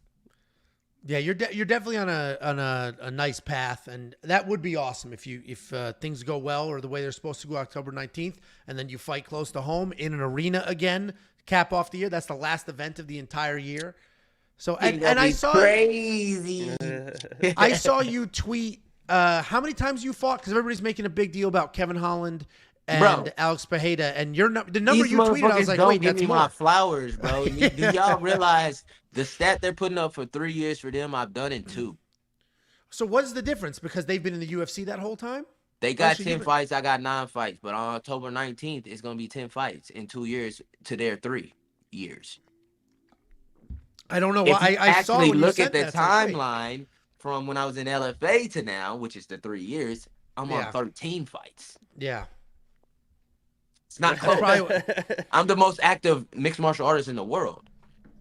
I mean, I saw when you tweeted that, and then I looked it up on Tapology. I'm like, he is like wildly busy. It must just be they're only using UFC fights. That's got. I am the most active mixed martial artist at the highest level in the world. Yeah. Period. Yeah, I mean, I'm looking at UFC. Your debut was in July 2023 against Muhammad Mokaev. Yeah, 2022. Sorry, yeah. So a little over 2 years ago. And then it's 1, 2, 3, 4, 5, 6, 7, 8, 9, 10 fights in 2 weeks from now. So in 2.5 years, 10 fights. Yeah, to their 3.5 years, 10 fights. Yeah. Yeah, that is. It's not the same. That's 12 extra months. You have your mic. You got your mic moment to remind them of that. I mean, it ain't worth it. That ain't worth it, motherfucking shit. That ain't worth it. And if you guys think about it, if I didn't take the 7 months off of having my baby girl in Norway, I really would have probably had 2 more fights. So, like, for me in my mind, I'm like, what they did in the last 3 years and what I did in 3 years, it doesn't matter. Alex Pereira gets the most kudos because he's doing it at a world championship level. So he's fuck defending what I'm doing. Yeah. Fuck what I'm doing. I'm like, but if we're talking about number of fights, I am the most active, but at the highest level, he's at the highest of the highest level doing this shit. Well, you're doing the same thing as Kevin's doing. Kevin's not defending a belt. Yeah. Yeah, but like Kevin, So right. But Kevin's fighting quality opponents too. I am too. Ranked. I feel like the quality opponents I fought are really tough as well. So, but to be a world champion is different. Right. And so you give Pereira kudos, but Pereira's doing what I'm going to do when I become champion. Like, give me the next motherfucker in 2 months. Yeah, cash out, man. Cash those checks. He's definitely, Let's go. I feel good. I feel good. I can do a weight cut. That's what Izzy did too. Yeah, Izzy. What's the next pay-per-view y'all can throw me on? Yeah, Izzy was smart about that too, and now he's just kind of chilling. He can pick fights whatever he wants. What or whatever sucks for me is I'm in a shitty weight class where they're not gonna allow it. But yeah, the big boys can do it because it's a lot of knockouts, right? But for me, I'm gonna really have to set that Figueiredo tone where like knockout. Okay, if you knock a motherfucker out again, maybe. Hey, for your weight class, you got a couple of finishes. Jimmy Flick finished. You finished Josh Van a little late. Kind of like wasn't really what it was. Jake could have got finished, but he didn't take any risk. Jake didn't take any risk. He stayed out. He hit it one time, and then he was like, he was trying to grapple. But if Jake would have took risk, he probably would have got finished. Just because how I was feeling that night, and I was in my hometown, like I was ready to go. But kudos to him. He fought as well as he could have, I think, for that night. And then Azat would have got. I almost finished Azat. Like at the end of that fight, when that fight's ending, like, oh shit, it's 10 more seconds. This motherfucker, because that motherfucker was just like, home. It was like, take me home. I'm like, damn, he ain't moving. Hold on, give me a couple more seconds. Like, no, I'm nasty with ground and pound, bro. So like, man, I'm this close to getting these finishes, and something Jordan Burroughs, my big bro, told me, man, like. Every minute is a minute in there where you can turn it around. That fight against Cody Durden, he was in my corner, and he said, what I saw, man, he can control the Jordan Burroughs was in your corner for the Cody Durden fight? Mm-hmm. Yep. Damn, I didn't even notice that. He said... Greatest American wrestler of all time. Yep, that's big bro. And so, like, what he told me was, and dinner afterwards, I felt so bad. Like, I let people down and shit, but watching it back, it was like I was just like, man, goddamn, what could have I done different? Like Cody just fought well, man. He just fought. He got to that next position and he controlled it. Like at the end of the day, like so Yeah. I really feel like that's the one true loss in my UFC career that I can be like, damn, he beat me right that night. Like I really feel like that. Everybody else is kind of like, yeah. You want to get that one back? I'm gonna have to. Like, he's fighting phenomenal. So like, that's a main event fight night. I think Yeah. that we can push for next year. I go get these two motherfuckers out the way. He's Cody's top 10, top 5 right now because there's no more wrestlers to stop him. So like, He's been throwing those gonna be hands top a lot 10, lately top 5. too, man. He's been throwing those hands a little bit more too. Yeah.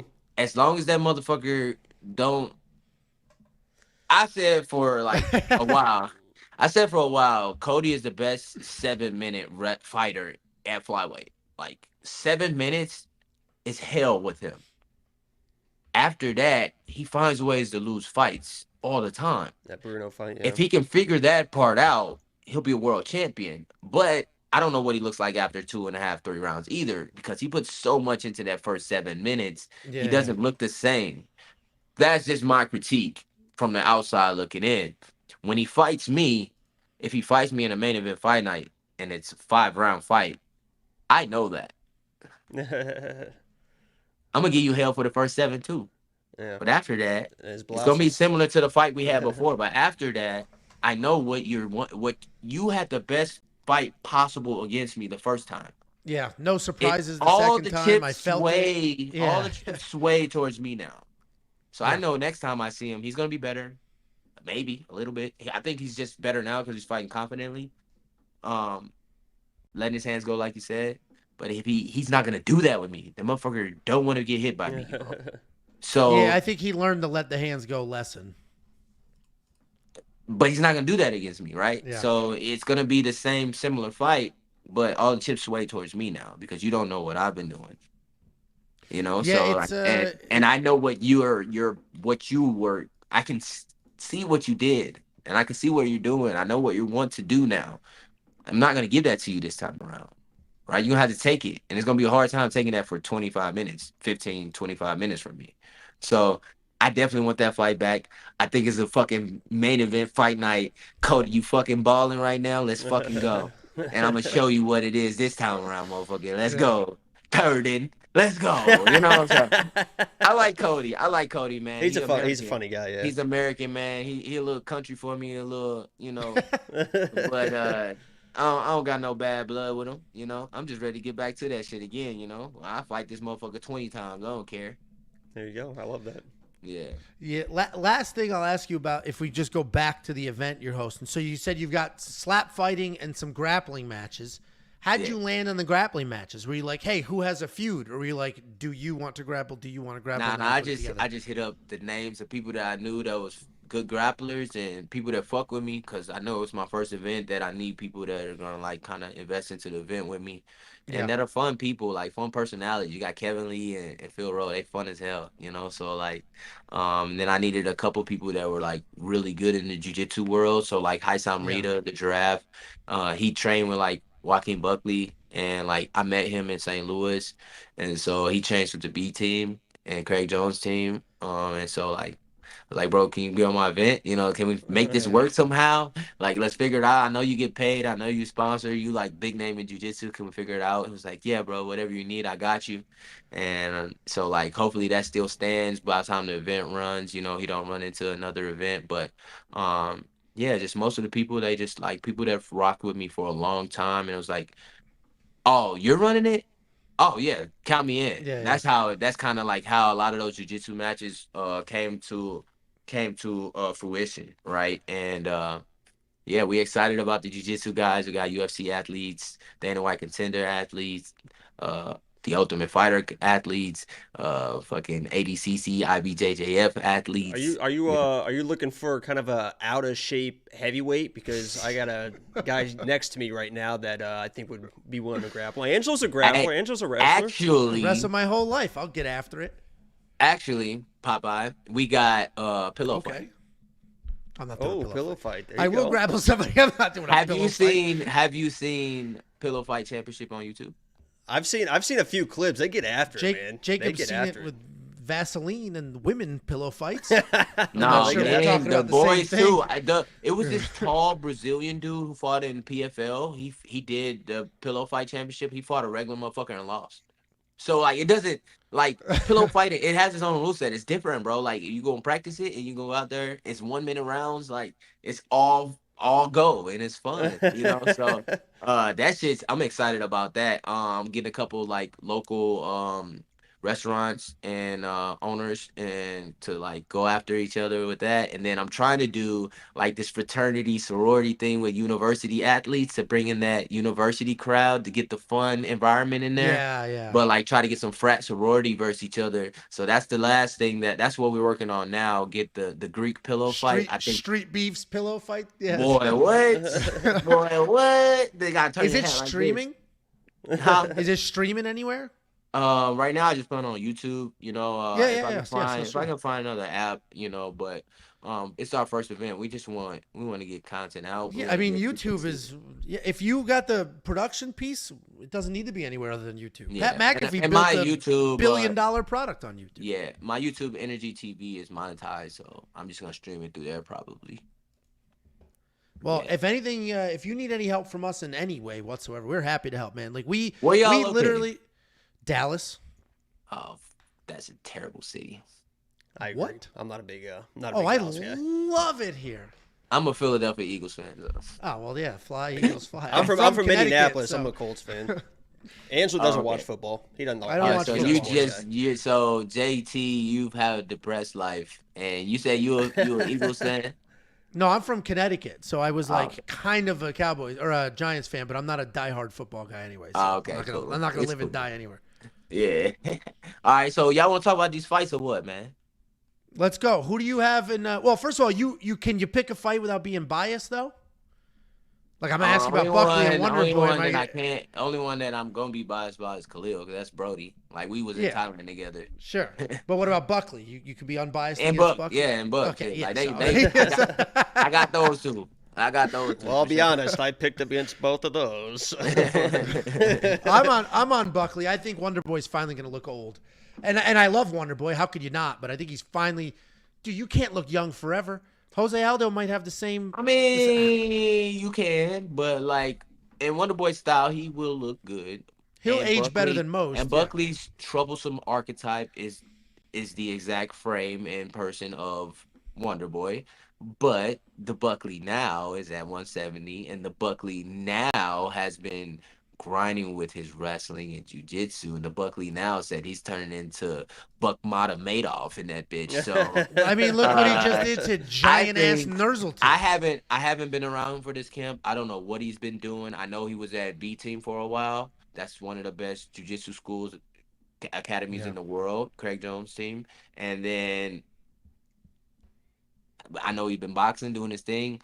You can't box with motherfucking Wonderboy Thompson unless your name is Tyron Woodley. And so I just expect my boy to go in there and cut through that motherfucker like butter, take him down, and beat the shit out of him. That's what I expect. Fast. He's so fast. I think that Wonderboy is gonna fight the same fight like he did against Tyron. Tyron was a high school state champion wrestler. So he had that T1 too. Yeah, he had that aspect, but what hurt Tyron is he had no muscle endurance. And so he had to fight the fight a specific way, which tailored Wonderboy, whereas Joaquin Buckley has a lot of muscle endurance, a lot of muscle mass, and he works tirelessly. So I think he's meeting him at the perfect time where he can take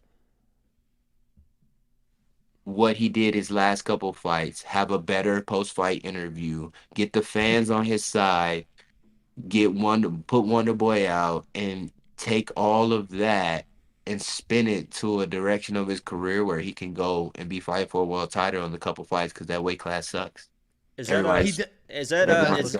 Speaking of his endurance and stuff, I know a lot of the questions this week, Salt Lake City, the endurance aspect and the elevation and stuff like that. Is that something that you experienced in that Denver card at all, or do you think that was going to affect Buckley at all? I gave him a couple tips. I told him, get out there earlier than you would and just get the mental battle out the way. And he said, yeah, I'm going out there a few days earlier than what I normally would. And I said, yeah, it only takes 3-4 days to acclimate. Try to find the highest elevation you can there. Go there, run, Just burn your it out, lungs. man. And by the time the fight happens, just get rid of the mental because you're going to burn. You're going to be tired regardless. But you ain't going to be thinking, oh, I'm more tired than Yusuf. You're like, oh, I'm Yusuf, I'm good. So once you defeat the mental battle of that, everybody won't be fucking tired in there. Right, A lot of guys are mentally weak, so they're like, I'm tired. Right. Because I think it seems like it's more everyone gets tired, but your good strength and conditioning is how fast you can recover, and it seems like the elevation just zaps the recovery time. Like that minute feels like it's like 15 seconds. I imagine for those fighters where you just can't recover, and then once you can't recover, you start panicking a little bit. Yeah, so I sent them a couple videos of things that I looked up on YouTube to prepare for Denver, and then I used, and then like some breathing techniques I was using on like no elevation in Michigan before I went to Denver, and then I went to Denver 10 days out, got to the highest level, drove up to the highest level for 3 days and ran at 9,000 feet, and I fought at 5,000 feet inside of a building that's air, right? So I felt like a regular. I felt phenomenal. Actually, I was like, damn, this is the best I felt in a long fucking time. Like, I need to come to Denver more and run. Yeah. Shit, this shit feels like mountain air, amazing. man. Yeah, mountain air. This shit feels That's amazing. funny. So I think, I hope, I pray, and my heart is with Buck. I love Wonder Boy as a mixed martial artist, but my heart is with my brother to go out there and change his life. And so that's the one I'm biased about that. And then with Khalil, same thing. I spent time with Khalil when he was thinking about giving up fighting in Thailand and just becoming a Muay Thai athlete. And, he was on his last fight in the UFC. We were talking, and I was like, I mean, really, you can do what you want, bro, but I think you still can do this MMA shit, bro. Like, and then he ended up coming back. He came back and changed, man. It was And crazy. we both came back with that same mentality from COVID out there. Like, if we're gonna come back from this beautiful place where we can live the rest of our lives, we're gonna take everything that we've been doing here and working. We're gonna come back and we're gonna fucking make this shit worth it. And so I like see myself in him so much. I'm like, I'm next, right? And so I'm definitely rooting for my brother Khalil, man. I know he's gonna have. I pray that he has the fight of his life. I think that just like with Joaquin, it's a tough archetype for him to fight. It's a tough style for him to fight. He hasn't done well a couple times with those guys of that type of stature, and this is the best at that weight class. But I think he has the off switch and the tenacity to make it a different fight than previous opponents. And so, I mean, he's faster. He throws the straighter punches, and Alex is hittable. You just got to avoid any power coming back. But he's faster than Alex, a lot faster. yeah, and it's a couple of things that Alex does that people doesn't realize. With his feet, with his legs, with his hips, and how he's able to maintain whatever you do and still keep you behind his power and land his shots off of you landing something, which puts people in the most damage, most dangerous positions. People don't understand that, and they don't know what they're looking at. They just see a knockout, but Alex knows exactly what he's looking at, and he has a system, and so I'm excited to watch both of their systems be implemented, and as a martial artist, just watch a great fucking fight. And Khalil's been sewing into his jiu-jitsu since he was in Thailand. I was there when he really started sewing into it with Joseph Henley, who's a black belt who fought on one of the original Ultimate Fighter heavyweight, and he was out there. He was running jiu-jitsu for us in Thailand. And that was his guy out there in Thailand, and that's who started teaching his now wife jiu-jitsu as well. And so I'm excited to see like if he implements some of his jiu-jitsu. Maybe that's the trump card we talking about, So like that's what do you know the special move he's talking about? I don't, and so that's what for me it's like, because I ain't seen my boy in a couple years since we came back. He been in Vegas.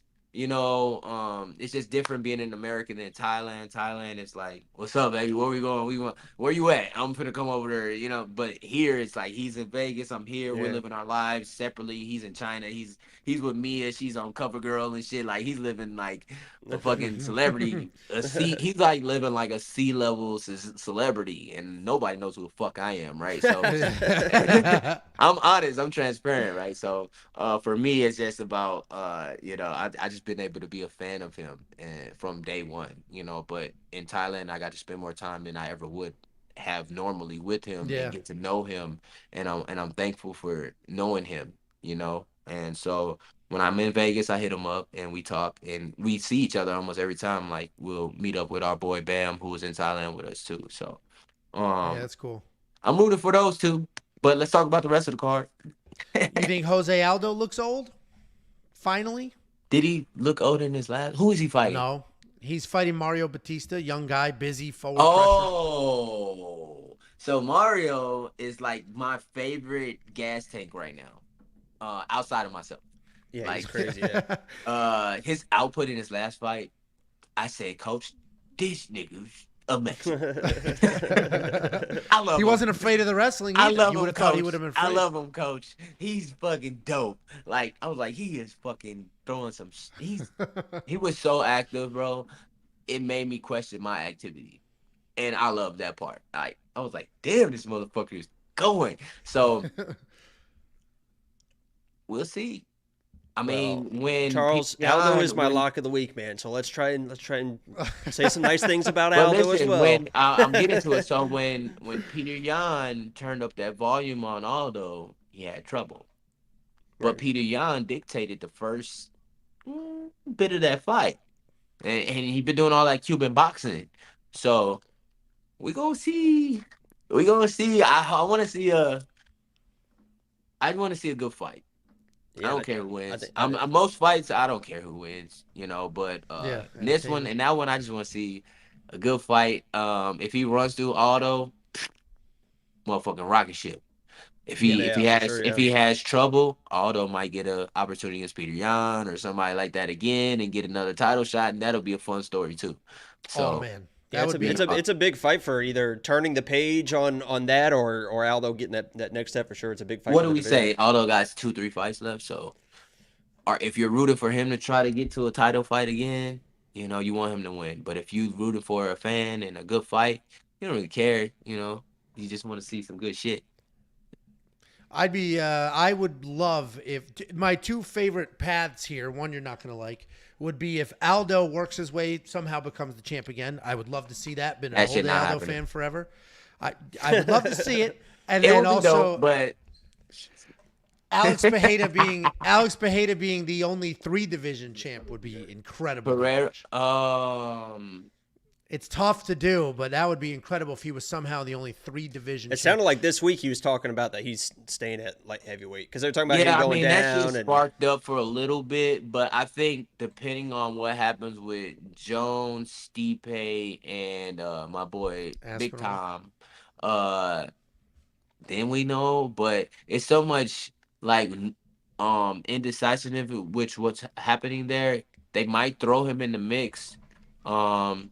After, but all that shit has to play out. So he probably was like, activity sake wise, like, just keep focusing on what I'm doing. And if that happens, okay, I'll go up there and try to knock somebody out. But I think he gets knocked out at heavyweight. I think Curtis Blades knocks him out at heavyweight. I think they hit way harder than anybody. Yeah. I think a lot of those guys at heavyweight knock him out. So I think he's in the perfect spot. But it's stand-up, so he always has a chance at heavyweight. We don't know what he looks like. John went up there, but John knew, I'm going to wrestle these motherfuckers and then beat the shit out of them, right? These guys can't wrestle, so I'm just going to fucking wrestle it and put them to sleep. Yeah, that fight won't be if he ever fought John Jones, I doubt it would be on their feet very long. What that about fight? Yeah, nah. No, and it would be like when Randy Couture fought James Toney back in the day. Yes, And exactly. he ankle picked Exactly. him instantly. Motherfuckers going dirty box him, put him against the cage. Dirty box, put you against the cage, and then take you down and control you. Not play jujitsu with you, even though you've been doing it with Glover and you better at it. Yeah. Not playing jujitsu with you. I'm just gonna beat you up and control you wrestling wise. Yeah, That's it. 100%. That's how that unfortunately would go down. What about Kevin Holland and Roman Dolidze? Everybody's talking about, well, Kevin Holland's a black belt too. But I mean, there's levels to all of this, and Roman Dolidze is a You world better not champion. play with Roman on that ground, bro. Yeah, he's a world champion. Hey, I'm Charles, not saying say he's not it a black louder. belt. Say I'm that not louder. saying- listen, bro, I'm not saying he's not a black belt, right? I didn't Yeah, but see there's Kevin. just- I didn't see Kevin do some kung fu shit. But brother, what's his avenue of success to win? Don't Yeah, play just with be that the man. much better striker. Stay on the outside. Don't play with that man, right? Go out there, be big mouth, make that motherfucker mad, and make him run into some shit. Bow. Because that's what Roman does best. Yeah. Then you submit him and be like, yeah, bitch, I'm a black belt. After you drop his ass. But you better drop his ass first. You better put something on him to make him think twice and not see that submission coming. Because if you go in there and you play jujitsu with that motherfucker. Well, that's the issue I have sometimes with Kevin too, because he never really improved his takedown defense, and like in the Chimaev fight, a lot of his takedown defense is Grammy rolling and stuff like that, giving up his back. It's like you don't want to get these scrambles. Yeah, trying to hit switches and stuff like that. It's like you don't want to do that with a guy like Roman. So if he gets on your hips, you better fucking defend that takedown and not try to roll through and do something this cute. is what we saw with my boy Money Moicano. What the fuck did he just do to that man? Yeah, just beat him to positions. So, but systematically, once he got the leg, he systematically took him down. And you have to be detailed and systematic about how you get up. Yeah. Right. You're If not you just try going to to power your way through jump that. 50-50, jump 50-50, that's when an arm goes off, a leg goes off, a knee goes off, an ankle gets blown up. Something's getting caught and submitted, right? So you better not play jujitsu with this motherfucker, bro. Yeah. Just go on there, move them, make them come to you, and beat the shit out of them. And then if you drop them, all right, now go play jujitsu Yeah, a little, just enough, and then go back to what you was doing, bro. Yeah. Well, it's his funny only because- avenue of victory is to what? Play jujitsu. Striking, yeah, he's a much better striker. And Yeah. what's funny is, so I'm talking obviously about Roman is the yeah, play yeah, right? Yeah, So that is. And we do this. We break down fights. We give our opinions, whatever, and we'll get hundreds, thousands of comments depending on the event. So we'll see trends. One of the trends this week, there's two different narratives people are throwing out there. One is Kevin Holland is as good at jiu-jitsu as Roman Dolidze. And I've been like, listen, I love Kevin Holland. He's exciting. He's built something for himself. Like, I'll always watch a Kevin Holland fight, but shit, dude. What has Roman Dolidze done in the jiu-jitsu world outside of MMA? He's literally a world champion, multiple-time world champion. Right, and what has Kevin Holland done? That's exactly outside what of my always MMA point in the yeah. world of jiu-jitsu. I don't know. He stopped a mugger. I think he submitted a mugger. All right, so once we know that fact, and once we find that fact, that's what we should be basing that conversation off of. 100%. If he hasn't competed outside of like a UFC Fight Pass fun event, there's not a level. Yeah, there's no. If he hasn't competed IBJJF, ADCC, all these Fuji Nationals, whatever. If he hasn't competed outside of martial arts in a jiu-jitsu based format, then you can't say he's on a level of somebody who's a world champion in that format. You just can't. Well, and we Angelo's watched a world with champion. National, hot dog eating. national. Yeah. Hot dog eating. Shit. Whoa, shit. here we go. This is what I'm here for. Keep it going, Frozen. Charles. I like this. The, I got beef with you, Angelo. I Yeah, picked fuck you to Angelo. win in your last No, three fights. motherfucker, you didn't.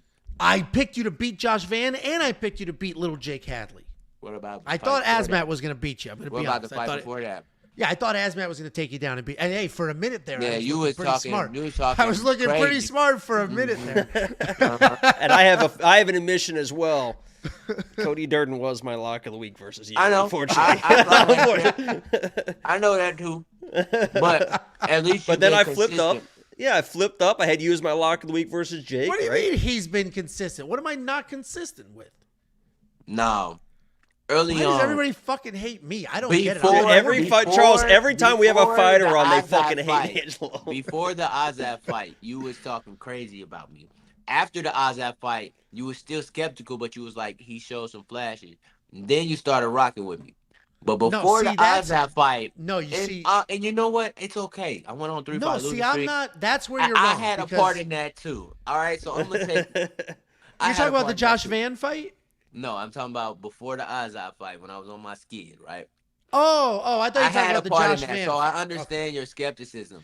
My only critique was like, listen. You don't know all right. who's gonna show up. That's what you kept saying. I don't know what Charles is gonna show up. Blah, blah, blah. You were saying shit like that. I watched, motherfucker. I watched. Okay, so listen. Was Just I know wrong? Charles is the biggest. Just know Charles is the biggest fucking dog in the flyweight division, and he's never running from anybody, and he's never quitting in any position, and he's gonna keep coming. Oh, that And Azmat fight turned me into a believer. Their only chance is to hold on to me, and that's how these guys have won. But I've been working on that. So just remember, when you start picking other motherfuckers, just remember I'm gonna see this shit. And when you wake up in the morning, I'm gonna be like, At least you're normal about it, dude. We've gotten some shit, man. Dude, what's his name? Threatened to kill it's Jacob. cool, bro. I get the Jacob- I get it, bro. I get the better spirit, so it's cool, bro. I'm pretty fun about it, man. I don't really stress it too much, but it is fuel. Like I love it. As an athlete, I understand that anything is fuel, and I use it, and I love it. And I'm like, I use everything for fuel. It's such a much more personal thing because, like, if we were on ESPN breaking down a football team, like, oh, I don't know if Joe Burrow still has it. First of all, Joe Burrow makes insane money. He doesn't care what anybody says. Second of all, it's a team sport. It's very different. This is like, if I say you're gonna lose, I'm like, it's like a personal attack. It's like, yeah, bro, because you don't know what I'm dealing with. You don't know where I came 100%, from. You don't know what my life been. You don't know that. These motherfuckers not rooting for me. So every person that's on that side, I'm like, fuck you. You know what I'm saying? That's how I feel, because y'all don't know what it took just for me to get to where I am. And I had to exceed what these other motherfuckers just getting gifted. You know what I'm saying? So for me, when I take that shit personally, you know what I'm saying? But it's okay because I'm winning now. It's okay because I know I got to be undeniable. It's okay because my mindset is, you proved his ass wrong. It won't matter. And it's not even about proving you wrong. It's about proving me right. Yeah. It's about proving me right. Yeah. And when I'm starting to do that, it's like, all right, it's cool because I know what I gotta do, bro. You know. Do you ever watch it's all the love, breakdown? bro. It's all love. You ever watch the breakdown, and maybe not us specifically, but hear somebody break down one of your fights and give a prediction, and then but learn about your opponent, or even like listen and be like, do I do that? Like, do you ever, or is it just like, no, fuck you, who'd you pick? Go eat shit. I'm gonna show you wrong. You know what I'm saying? Like, you ever absorb it and be like, I can't remember his name on Twitter. I follow him now. I like him. He did a breakdown of my Azov fight after the fight, of like the breakdown of the takedown, the wrestling position, and like he did his like whole graph breakdown and talking about, it was writing on the screen and shit, and like the scramble and how high level the scramble was between us and everything. But outside of that, most things is like, I do this for a living, bro. I'm a professional for a reason. So like most things is not new to me, but it is. I really just more so watch to see people's opinions, because I think that those matter as well when you're talking about growing your brand and you're talking about being a big name in this shit. Like when I talk to my little brother, right? My little brother is my biggest hater and biggest supporter. He loves me, you know, but he has that dog mentality where he's like, throw your fucking hands, or like, you wasn't doing this, like, well, why don't you do this, and bro, and that's his energy, right? But he don't understand everything from a martial arts standpoint, and a lot of fans are like that. They don't understand from a martial arts standpoint because they're not ingratiated in his lifestyle like I am. So for me, instead of getting upset about it, I'm like, I gotta understand from his standpoint, and I can use that as like, okay, this is what they see, and this is what these motherfucking judges seeing that don't know what they looking at too. Yeah. Right? So it's the like, judges, that's a problem. Who cares if I'm wrong? I'm like, the judge is wrong.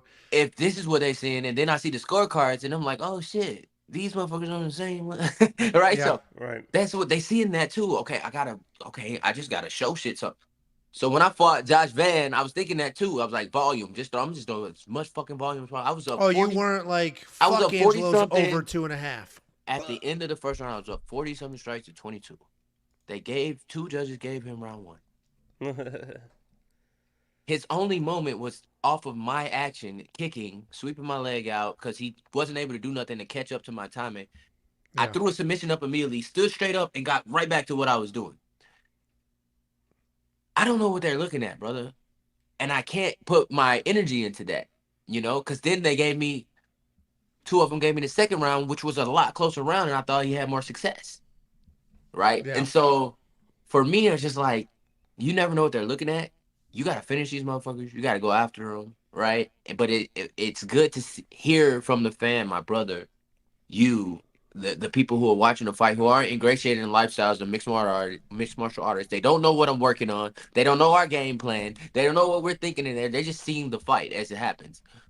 Why this person not doing this? Why you not doing that? Yeah. This person doing this good. It's good that's when it's good to hear it. So that was a long answer to what you said. I try to do that when I'm watching live streams, because I do a lot of these fight companions. So I have people watching me while I'm watching the fights. I react to the fights and stuff like that. And after certain rounds and stuff, I'll be like, listen, this person won the round. But I've watched so many of these fights. I've seen so many decisions and seen what these judges do. I always try to tell the live trends and everything. I'm like, listen, this person, you think this person won the round, and I think they won the round, but I guarantee there's a judge or two that saw it this way because of this moment, because the judges are fucking stupid. I've said they're fucking stupid, man. Joe Anderson, Brito, and William Gomez. We just saw a bad decision. We just saw one. It's bad decisions every week, and I think that before we go back to talking about these fights, it's a couple things that need to happen. We got to get a fighters union league or something where we can start talking, having opinions about what's happening in there. I think that there should be a designated, I don't know if it's already there, but they need to use that shit, but it needs to be a designated ref every night, every event that doesn't ref that night. His only job is to sit cage side. His only job is to sit cage side, and when a ref makes a bad call, they have the replays. They don't use them. That's his job, to use the replay and take the ego, take the bad decision of that moment of that ref, because we're all human. That's what they say all the time. We're all human. Take his humanity out of it. Use that person as the all-seeing eye. You made a bad decision. Chris Weidman just swiped that nigga and then finished him. Okay, we need to make this a no contest because of that. No, this person, the ref called it a TKO finish for him based off of swipe finish, and then so that's why we need that person there. This fight in it with you called the fight. It's okay. We need a challenge for those type of situations for the I know it goes into TV time. I know we have TV time. I know we have a run-up show. I know we have to keep within the parameters, but there should be some type of thing in place. It doesn't take that long to use our replays. Use a coach's challenge. Just those specific situations. This guy got poked in the eye. What's his fucking name? Damn, that same fight card. He poked the dude in the eye and then finished him. He was good. The dude who fought Buckley. Oh, Nurzulton and Cedric, his fight before that, SD he poked the dude in the eye and then finished him. Yeah. He poked him in the eye, Dumas. And Dumas tried to thug it out, right? And then got finished less than 30 seconds later because of that, right? Yeah. Those type of things need to have challenges. Those things have to be like, hey, this should be a no contest because this finish came about because of the eye poke. This finish came about because of this. That person didn't tap there. You called off the fight. That person wasn't tapping. They're still awake, right? We're just gonna make this a no contest. Guys lose their bonuses. The other guy loses his bonuses. Yeah. The other guy loses the other half of his purse. So at that case, we need to have it in contracts where it's like, this is the amount of money that's going to get paid for if there's a no contest. That's it. And that way, everybody walk away from it like, well, shit. Because we don't want to walk away from every fight with no contest. We don't want to walk away with draws. So we need to have an official there that can dictate that without the the fucking ref in there feeling like his ego gets in the way for him to want to make the right call after he makes a bad decision. That's how national champion wrestling, state champions for wrestling in Connecticut. You get the states, they got 2 refs. You got a lead and you got a lead ref for that night. Lead whatever the fuck it's called. I can't remember. I was a high school wrestling coach too. So it's like you have a lead guy over the whole tournament that makes the final say in those things. Yeah, and then the finals, you have 2 people on the mat. There's one on the mat doing it, one at the edge of the mat. Yeah, and then you have the head. So, and because the all-seeing eye, exactly. It's all about like we just got to get it right. We're not trying to screw obviously somebody. We can't have 2 refs in there, but having him side on the side, just like Heidi, Hunter, and all the rest of the motherfuckers that sit ringside. Yeah, watching monitor, having access to replays. I think I've always said I think that. So do you know how hockey does it? Hockey has referees there skating around, but then if there's a close call, if something gets reviewed, they point up, and I don't know where they are. Do you know where they are, Jacob? I don't watch hockey. But then there's like a central. I don't watch hockey. Well, so there's a central place in the country. Somebody in the chat will know where all the referees are watching monitors. Oh, the NFL so when does the people, NBA does that as well. When the people get it wrong on the ice, also or they if like they in don't the broadcast press box type shit. Yeah, but they're not even in that arena. They're like watching every game at the same time, NBA, like from New York or something like New that. Jersey. Yeah, like so, and they're watching right then and there. They do the call. It's less than 2 minutes. They challenge it, and it comes back, and they've got a million angles. MMA should do something similar where it's just tough because 2 minutes make all the difference in a fight. Well, cardio, right? And so ref, and I'm talking more judges than refs, where judges have a minute between rounds to think the easiest fix for judges in the world is just move to 5 judges. There's already more than 3 judges there for every single event. If you just add more people, there's less likely of everything being fucked up. More people with fucked up opinions that don't know what the fuck they're looking at. You added 2 other idiots. But it's the same judges that are there. You just have 5. If there's 5 judges, it takes so much of the weird shit out of there. JC, what they got to do is what they started to do is, first of all, live scoring. We know where we at, and then second of all. When that motherfucker at UFC Noche came out with that goofy ass card or wherever card it was, and Dana sent his ass home, that's more what it is. Yeah, but you get in trouble because now Dana's dictating the cards. Right. I didn't like that. The commission has to send him home. Yeah. Right. Correct. Because I didn't like what he did, so he's fucking out of here. But like now they scared to do their job. Yeah. They get dismissed for the night for not making no money. Here's the second thing that I think would help a lot of people and help people we got balloons now. Help people understand what's going on is after every single round, every single judge has a little camera next to them, and they give a little hit spot. They say, I scored this round for this person because of this. So at least that way you have an understanding. It's not just a number. Yeah, it's not just a 10-9. The judge will say, hey, I give a 10-9 because I saw this in this round. And if there is some weird conspiracy or there's weird of like, why did they score this? At least you have some sort of explanation. You can put it on the broadcast. You can do whatever. And at least you get in their mind a little bit more. Listen, bro, our scoring is shit anyway. Man. Right? Fucking Ode Osborne knocked this nigga out. If it wasn't UFC Noche, they stopped that fight 9 times out of 10. Man. He knocked the motherfucker out, woke him up. Yeah. And then proceeded to have an even round with 2 minutes left. But knocked him out, dropped him silly, hurt him badly. Man. That was the closest the fight was being finished the whole night. Right? Yeah. 10-9. Second round. Yeah. Dude takes him down, controls him the whole round. Ode can't get up, can't get away, but doesn't get submitted. 10-8. 10-8, yeah. Yeah. The fuck is going? Is this a fight? Yeah. Okay. Yeah. Third round. Even round. Ode lands more strikes. Ode dictates the stuff. The guy can't control him as much and can't get him down. They're both tired. 10-9, the other guy. You look at that fight, you're like, I'm thinking Ode won it. It's a draw at best. Yeah. It goes to him. Yeah. UFC Noche, right? I'm like, okay, home cooking, maybe. But more so, this scoring is fucking stupid. How do you not give Ode 10-8 in the first round? Oh, because he definitely came need to back give and he away was more able to 10-8s. grapple him. He came back, he was able to grapple him, and you know, he ended up on top at the end of the round and stuff. The motherfucker was asleep Yeah, he was almost. done. Yeah. Like Yeah, he got woke up. He got woke up. His eyes rolled back. Like And that's as he was close to almost finish submitted. the He was almost fight. submitted too after that, even so. That's Yeah. as close to finish the fight as it came. Those two instances in the first round. Yeah, he threatened submissions in the second, but he was never close to finishing the fight. Right. So when I watch that and I look at the score, I'm like, this shit is ridiculous. That this motherfucker won the fight when Ode, you won the fight, you lost the competition. Yeah. Yeah, it is. They do need to give out more 10-8s because for that reason, like it's, first of all, not all 10-8s or not all 10-9s are the same.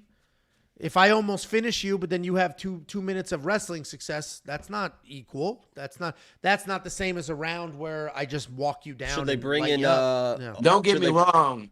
Don't get me wrong. That guy had a lot of control positions and he threatened submissions in that second round. He never got close to finishing them, right? So if the fight was, when you look at the fight in totality, like they do in one championship, the closest the fight was being finished was the first round, the first 2 minutes by Ode twice. Yeah. That has to account for something. Yeah. What about decimal scoring? You know, instead of a 9, you can give somebody a 9.2. You can give somebody an 8.8. You can give. Is that what like PFL's doing? I don't think they do. They have like a computer system, but the actual judging is still 10-9 and stuff for them. But I think they have a computer system. We got to they get go away to from and this 10-9 shit. You know, like why are we not doing like 5-4-3s in like categories of wrestling, jiu-jitsu, boxing, Muay Thai? Yeah. And okay, this was an even round. We don't have to score that round. This is what happened. And it was all stand up. So you score in the boxing, blah, blah, blah. They both get zeros for wrestling that round. Why don't we have something like that? This is mixed martial arts, motherfucker. It's not boxing. Yeah, it's not a must. It shouldn't be a 10-point must system, bro. Like, yeah. Why are we so content on it's archaic? We're content at remaining where we've been the last 10, 15 years because it's successful, but it's so much room for growth still. Like it's the number one sport in the world, brother. Let's continue to grow. And I think the issue too is when, because a lot of times you have to tailor to the fan, and the average fan is, you know, fucking stupid. So when you introduce a new system, you have to re-educate the fan, and a lot of times these companies and stuff don't want to try and re-educate fans, because that's why this 10-9 system was brought over. You know what I mean? Because it's easy to understand. How long has the UFC been in existence? 30 years. How dumb are our fans right now in the 10-9 must system? Pretty dumb, fucking stupid, right? Yeah, pretty dumb, yeah. It won't matter. The most educated fans are in Asia. Like, they watch one championship and they're clapping for these takedown and these transition, like a guard pass transition. They're clapping. They know what the fuck they're watching. They're not booing. They know what they're watching, right? Here in America, you get in a Muay Thai clinch, you turn a motherfucker to the cage, you take a shot on them. The fuck? It is okay, America. You know, this is what we're dealing with. So, like, 10-point must system, our own system. They're never gonna look at the rule set. The American fan base. Not saying they don't have the aptitude, but it's just the culture. Yeah. Yeah. I think open scoring is probably the best avenue to at least help. Like, if you're not going to revamp the scoring system yet, open scoring is at least the best. Because then, like a Joe Anderson Brito, if he knows he is somehow not winning that fight, it's I know going to the third round against Van, I do the same thing. But if I know going to the third round against Van, that is 1-1. And I'm like, I've won both rounds. We literally thought we were up 2 rounds. Yeah. When I lucky your coaches round, weren't like, coast, take no risks at all. When I started that third round, we're laughing in the corner. We're like, go have fun, baby. Let's go. Let's get it. I'm like, yeah, coach, it's time, baby. Let's go. We're having a good time. We believe we're up 2-0. Numbers tell you we should be up 2-0. Yeah. It was 1-1. It was 1-1. That was a toss-up. Anything could have happened. If I don't come out there and finish him in the third, we could have a totally different conversation right now. Yep. Yeah. No, I know. I mean, it is. It's unfortunate because the pay structure. I mean, most people know this, but if you don't, you get half your money just to show up, make weigh-ins, walk in that cage. The other half of the money if you win. So to lose half of your money for We something that passed that wasn't your shit too, fault is man. crazy. We passed that that's shit crazy. too, man. That shit needs to be changed as well. I agree with. That's Bonuses, insane. bonuses, and should be written in the fight contracts based off of your salary, and we should not be dependent on someone's opinion of that was a great fight. It should be written into my salary every time I get a fucking finish, whether it's submission or I knock this nigga out, or Yeah, it's a then you get more TKO, money. Yeah. or I finish him because I cut his eye open. I should have a bonus. Should be written to my contract. I get a bonus for that, whether it's 12K, whether it's 15K, whether it's 50K. There should be a bonus based off of my salary for that contract. It's Yeah. it's crazy that they haven't done something like that with elevators and all that stuff to, I mean, because that's what, I mean, NFL contracts, everything is written into everyone's contracts as far as like, if you do NBA. better, if you do better, you get paid more. NBA, NFL, MLB.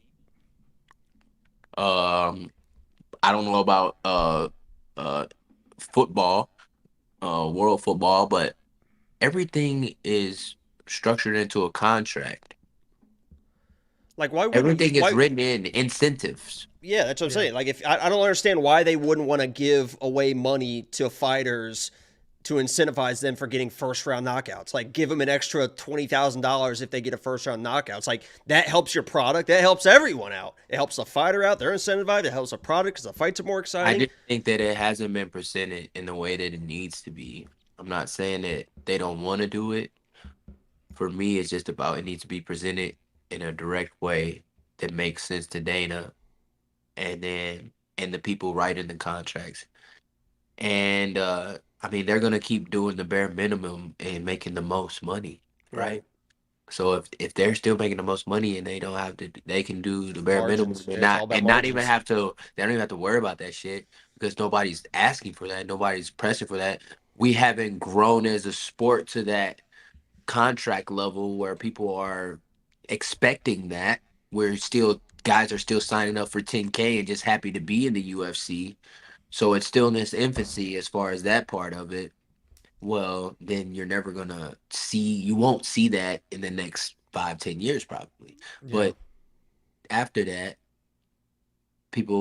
it's always gonna be somebody looking to change their life in fighting, from a favela, from a dirt road, from a bar, from wherever. Yeah, That's I mean, what makes it beautiful, right? But that's also what take advantage of allows them to take advantage of those Yeah. individuals and say, "Hey, we gave you this opportunity. You should be grateful for us. You should be thankful that we Yeah. let you off these chains, motherfucker. And you free now. Yeah. You know, you should be thankful. We can still be making you go back into that, do that. You know, Yeah. you still could be doing that. You know, so as we grow, you know, hopefully we can get a union or we can get something union-esque. If union scares them away, if union scares people away, we can name it whatever we need to fight it. But we just needed a place where we have a voice, where we can pitch throw these boogers at the wall, see if they stick, and see if, you know, they make sense to people. yeah. I agree. Yeah, it is an interesting sport because there is no unified anything. There's some competition, but not enough to truly matter. So it is a weird. How can you unify? How can you bring individuals together when you have Max Holloway with 4.4 million followers can just make a post and make as much as you make in a year, Yeah. and then you have a guy fighting for $10,000 trying to change this whole family life for the next year off of $10,000. No, it Like, would how take can all the you biggest unify stars that? to do it. Yeah. Yeah, Yeah. you can't. The It's guys at top the down, top, not bottom up. the Yeah. guys at the top have to sign off for it, and they have to have a reason for that. Sure. What Yeah, reason, what reason do they they're have? good. Yeah, they're good to go. But they steady asking for, hey, can we do 200K bonuses tonight? Put it in your fucking contract. Yeah. Yeah. Please, you please got these put it in guys your begging. contract. Start structuring your contract like that, please, so we can do it.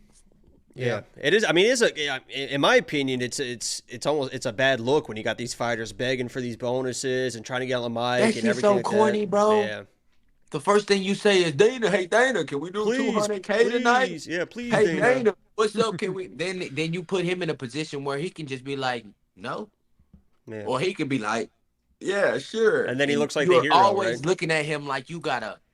This is how I felt with like one of my exes before. Like, you don't want to be looking like you gotta prove something to somebody all the time. Right. You want to be yourself, most authentically. You want to be yourself. You want to go up there and say, I earned that shit, and it's in my contract. Pay me my shit. That's how you want to approach it. You don't want to be in the motherfucking press conference when you should be pushing your personality. You should be pushing your brand. You should be pushing how dope you are as a martial artist. You and that bitch talking about your livelihood because you ain't making enough money. Yeah. No, I mean it's definitely. Some of it may come. So there's that giant ass lawsuit now. I forget what the number is, but that huge That ain't got lawsuit shit from to the do old with school us, guys. bro.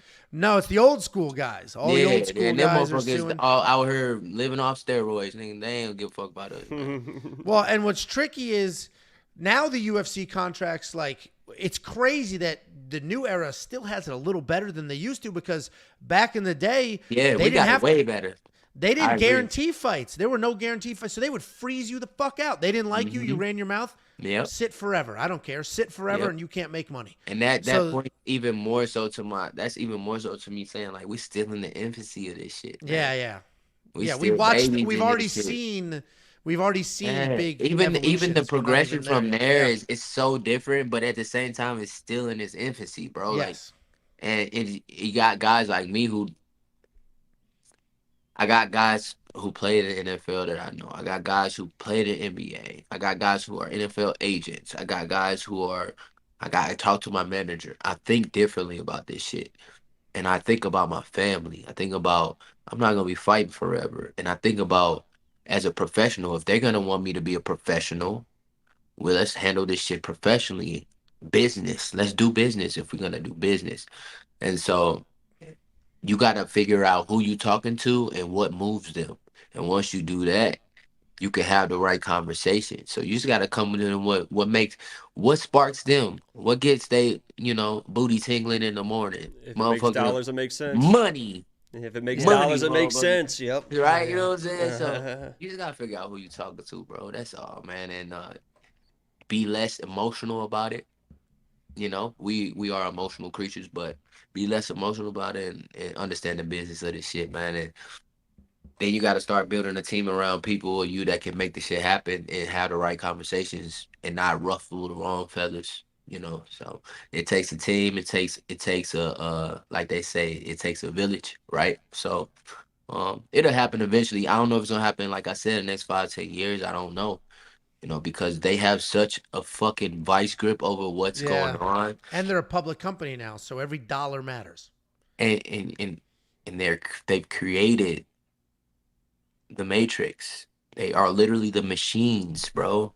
Like literally dictating this shit, bro. Like they have Dana White Contender Series. They can pay anybody $10,000. They don't care what you make. I got this motherfucker coming in for $10K next week. Yeah. They got the engine, bro. Like, they got the energy system. They feeding off the next human, nigga. Like, you know what I'm saying? Like, this is the Matrix for real, bro. And that's how I look at it. Yeah. They invented the sport and they're running it like they built it, which they did. So the humanity in this shit is gone. Yeah. It's gone. And once you understand what you're dealing with, now you can start breaking the code, right? But to break the code, you gotta win. You gotta do what I'm doing. And that's why I said be undeniable. Winning ain't even the thing that matters the most. Bilal won how many fights? Khabib won how many fights? Sure. It's being undeniable. Makayev never lost. He still got cut. And that's because motherfucker don't like you. So you gotta understand that. You gotta understand that aspect too. It wasn't nothing about fighting born. It's just motherfucker don't like you, bro. Yeah. So you just gotta learn how to be more personable. That happened to Saeed Yokub too. And your team has to be more personal. The people that you walk around with, you gotta understand that, man. Like everything matters to them, bro. Like even the shit that you don't think that matters more. right? Yeah. And that's something he didn't grasp. That's something I said to him when we was leading up to our fight. I was like, I'm gonna teach you more outside of the fight than in the fight. And that's what I was talking about. Cause I met him in Thailand. I seen the motherfuckers was moving around with him. You know, he's talking about my teammates. Like, yeah, nobody like y'all niggas, bro. Like for a reason, cause you're not like good people. You're not moving like good people. You are a good person though. Like I met him in Yeah. person. Like we cool now. But like it's your team, it's the vibe, it's the energy, it's how you talk to people, how you treat people when you walk around. Yeah. But it's the culture, the clash, right? So him being away for these next couple of years, I think is Best gonna thing be that'll happen to him. Yeah. best thing, bro. Yeah, He's gonna Well, he's come gonna back. make He's gonna make a more money. fortune. Yeah, he's gonna He'll make a make more fortune. money. He'll win. And then he's gonna come back more prepared, more business Yeah. ready, more Lessons learned. wisdom, Yeah. more wisdom, and hopefully he puts that to fruition into whatever he wants to pursue with the UFC if he gets that Yeah. opportunity again, you know, because fighting in those other promotions, weird things happen health wise, weird things happens in fights, and it's just things happen, man. And so I just hope he stays healthy enough. He's got all the talent to be a champion at some point in time, but if he comes back, I think it's gonna be at 35, and it's gonna be a much harder route than 25. And so we'll see. Sure. We'll Yeah. see. It'll be interesting. Before we appreciate all the time here. Before we let you go, we got a couple people that have been sitting here for literally over an hour to ask a question. You mind if I throw them on and ask their questions real Yeah, quick? for sure. They should have been talking. What's up? All right, here we go. Cracker Jack, you got a Hey. What's question? up, baby? Hey, What's Uncle happening? Ange. I told him to add me in the whole time. I'd sit like a fly on the wall, but he wouldn't let me. But real quick, I want to give. Are you familiar with the Boomer Doom? The Costco guys? You're asking about the Costco Costco guys? Bro, they're Philly. He said he's part of Philly. Okay, look. Hey, I'm a big Eagles fan too. I just won my fantasy football league. Right there. Hey, turn up. That's LaShawn. Look at that. That's LaShawn McCoy. Right. That's why you Shady. wanted to got that come dude. on? Shady. That's why What's you that? wanted to come on to be like, Angel's look, No, it's hate my I right football now. helmet. Angel's hate I right just now. wanted to relate a little bit. So real quick, I just All wanted my to Eagle say, stuff is on the moving truck that hasn't arrived to Florida yet. Alright, I've been for alright. for almost 3 Hey. weeks. I'm pissed off, but I I got got I, Eagle shit too. I It got takes a a while. Dawkins jersey from when I was a kid that probably still Hey. fit Jacob. So Nice. either way. That's love, bro. Appreciate it. I just wanted to let you know, bro, I appreciate your fights, and I think all four of us, if we could describe you in 2 words, it would be activity and a motherfucking dog. And that's not D-O-G, Appreciate D-A-W-G, baby. I love to Hell watch you yeah. fight. Yeah. You said you cool with Joaquin Buckley, so I wanted to ask you real quick. You ever have like a personal conversation with him? Just kind of ask him like, maybe chill out a little bit with the media, a little bit. You know what I'm saying? Like Yeah. What calling you out mean? McGregor and shit. Because Oh, I mean, yeah, he's got the most historic knockout. That like spinning back kick after his leg was grabbed. Mhm. Like, I mean, I've been watching this shit for a while, and I really think that guy could be building himself up. And Yeah. Like so I that's said, I one thing. think that I think Like, you look can at Brian not. Battle. Hold on, you Yeah. said Brian Battle's your other boy. Look at what he just did in France. You need to get Yeah. your designer making shirts for that motherfucker saying, "You think I'm losing a Oh, it's fist fight to coming. a motherfucking It's coming. French dude? It's Fuck coming. the French, baby. It's coming. Let's Hell yeah. go.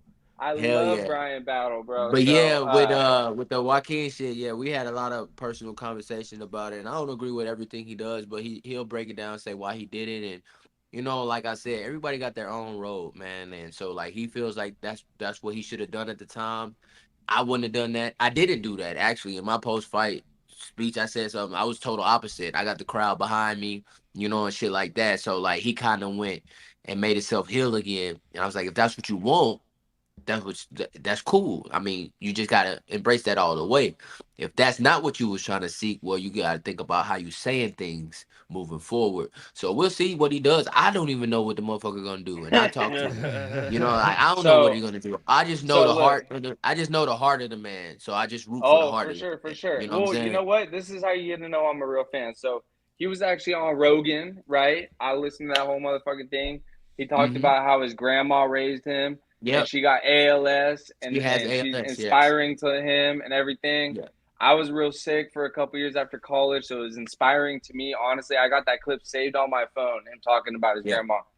And I just want to say, I mean, I know you're the professional. You don't need to be taking advice from some random motherfucker. But look here, bro. You come in there against Sumadarji, and I'm telling you, my prayers, my thoughts, and my coin are going to be on you. You're going to smash that motherfucker, and you're going to call out that motherfucking Ronaldo Rodriguez because he was saying some racist shit in Spanish to Ode. He was saying some racist shit. You're going to call out Ronaldo Rodriguez, and you're going to say, get your bitch ass ready for December. Because I've been watching you for a long time. You got a great resume. I even went through your resume before this because I was looking forward to talking to you. And, man, when you talk on here, bro, like, I need more of that out there to the fans, dog. You know what I'm saying, bro? Like, I really think with your pressure, your fight style, and your belief in yourself, dude, I think you can make it fucking big. And I'm not, like, no cap. I think these two would agree with you. I think you need to say, get your motherfucking ass ready for December because I'm going to kick your motherfucking ass because I'm a better fighter than you. And let's see what happens. And I guarantee you, he's either going to look like a bitch or he's going to show up and you are who you say you are. So the only thing keeping me from doing that is two other motherfuckers on that same card that I got to starch too. So depending on how that fight goes, it just depends because one of them actually trains in Miami and he kind of was in the elevator with me, looking me up and down when I was fighting. And I already done beat a couple of his countrymen and shit, and he's ranked. So depending on how that fight goes, I may call one of them motherfuckers out. And the second thing is Henry Cejudo bitch ass talking about coming back to flyweight. So I got a test. I still got to pass. I still got to pass with that wrestling shit. So why not fight a world And honestly, champion, that's a bigger name. Hey, you want the and that's who I want. I want the king of easier cringe. fight. Yeah. So I ain't looking at Ronaldo Rodriguez. If I want to stay active and nobody else available, that's gonna happen. But I'm calling out the king of cringe. I'm calling out. And depending on how the Mateus Nicolau and Asu, I'm a bitch. Yeah, how this shit go? Hey, you tell him you bring that fucking snake to that fucking face off, you gotta slap that shit right out of his hands. Hey, he'll show up.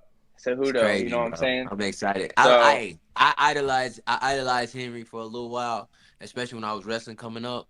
You know, of course. But when you start talking about when you don't take this shit as serious and you start talking about coming back to what I'm really taking serious and doing with my whole entire life, come on, let's go.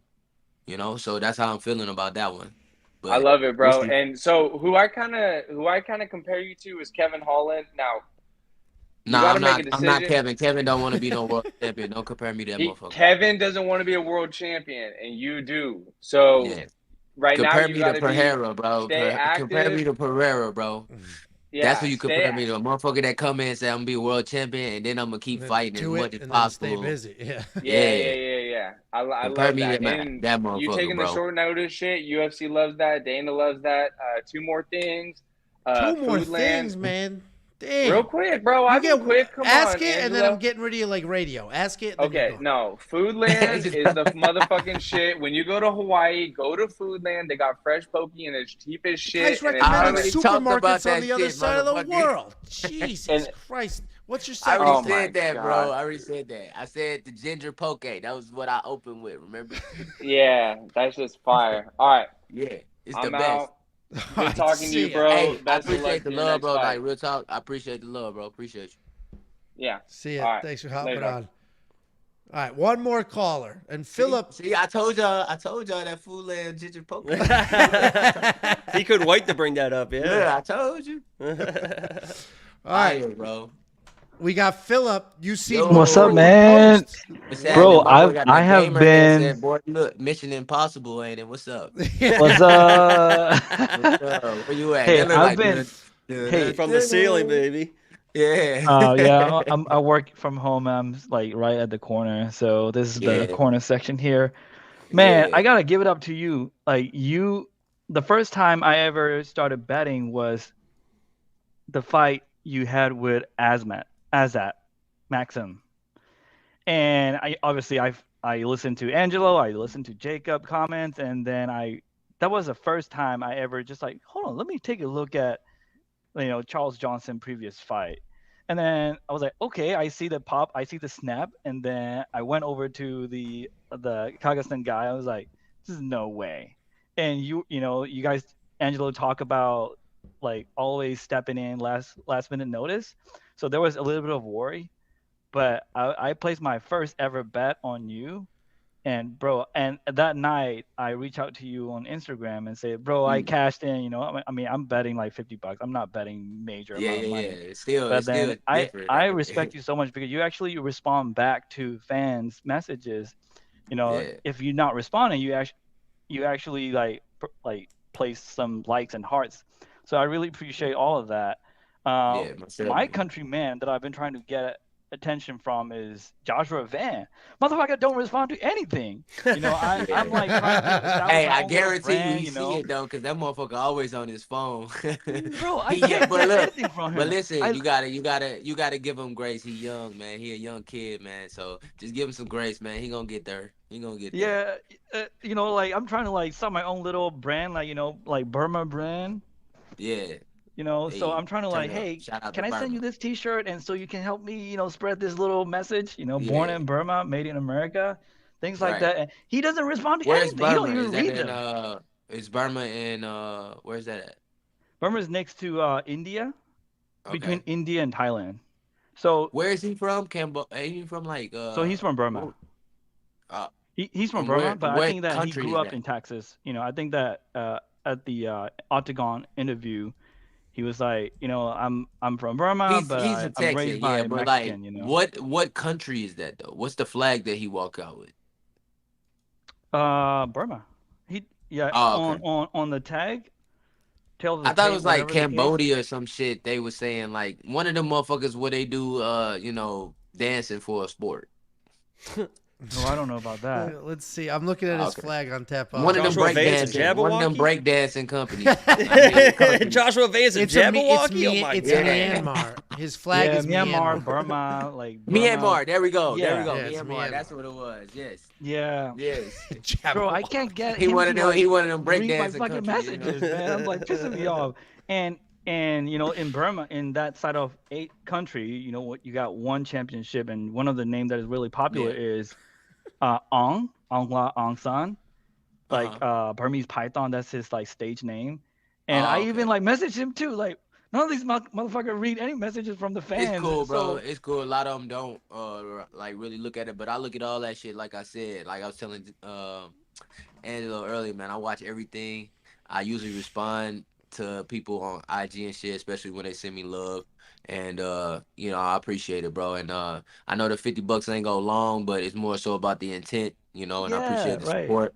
Appreciate the support. I know how this betting shit go though. You know, if I'm the over or whatever, you probably gonna bet the other way. So, you know, it's cool. I respect you more if you show me 10 bet sheets for me. You know what I'm saying? But at the end of the day, it's all love, bro. I appreciate it. Yeah, I was like, how the fuck are you underdog against Joshua Van? I'm like, hey, now you know. So the rest of my career, you don't bet the other way. Yeah. Just one last thing to relate. You know, you talk about you're a big anime fan. One of my question is, do you watch Demon Slayer? And if you do, I haven't yet. Damn. Okay, fine. Honestly, I seen like half of the first season, but I'm not familiar enough to know what you probably finna say. So yeah, all right. Well, I'll give you some time. I mean, I like the artwork though, but I'm too ingratiated into One Piece to really like. Now I got time because I'm caught up with One Piece, so I can't watch One. I haven't even started One Piece. It's too long. Yeah, too many episodes, too many seasons. Saddle up. Saddle up. Appreciate it, man. Good luck to you, Angelo, Jacob. Thanks everything. Hey, Jacob. One of my favorite recap video is Bilal Muhammad when he won that fight. So the next week after Bilal's fight, you started that reaction.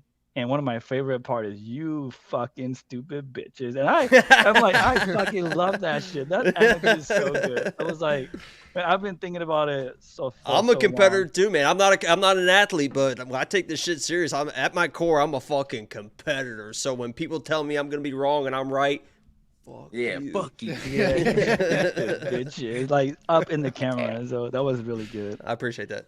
All right, guys. Appreciate it. All right, thanks. Appreciate you, Philip. You recently bet on somebody I told you not to, and you lost, and I told you. Actually, it was no, that was Brian Battle. I did pick against Brian Battle, but for whatever reason, there are certain fighters that I just don't like for some reason. It's never personal, like because Brian seems like a great guy or whatever. But I watch people fight. Something, you should listen because I got inside information. But it's funny too because on the stream, I'm not James Krause, but you feel me. No, I got you.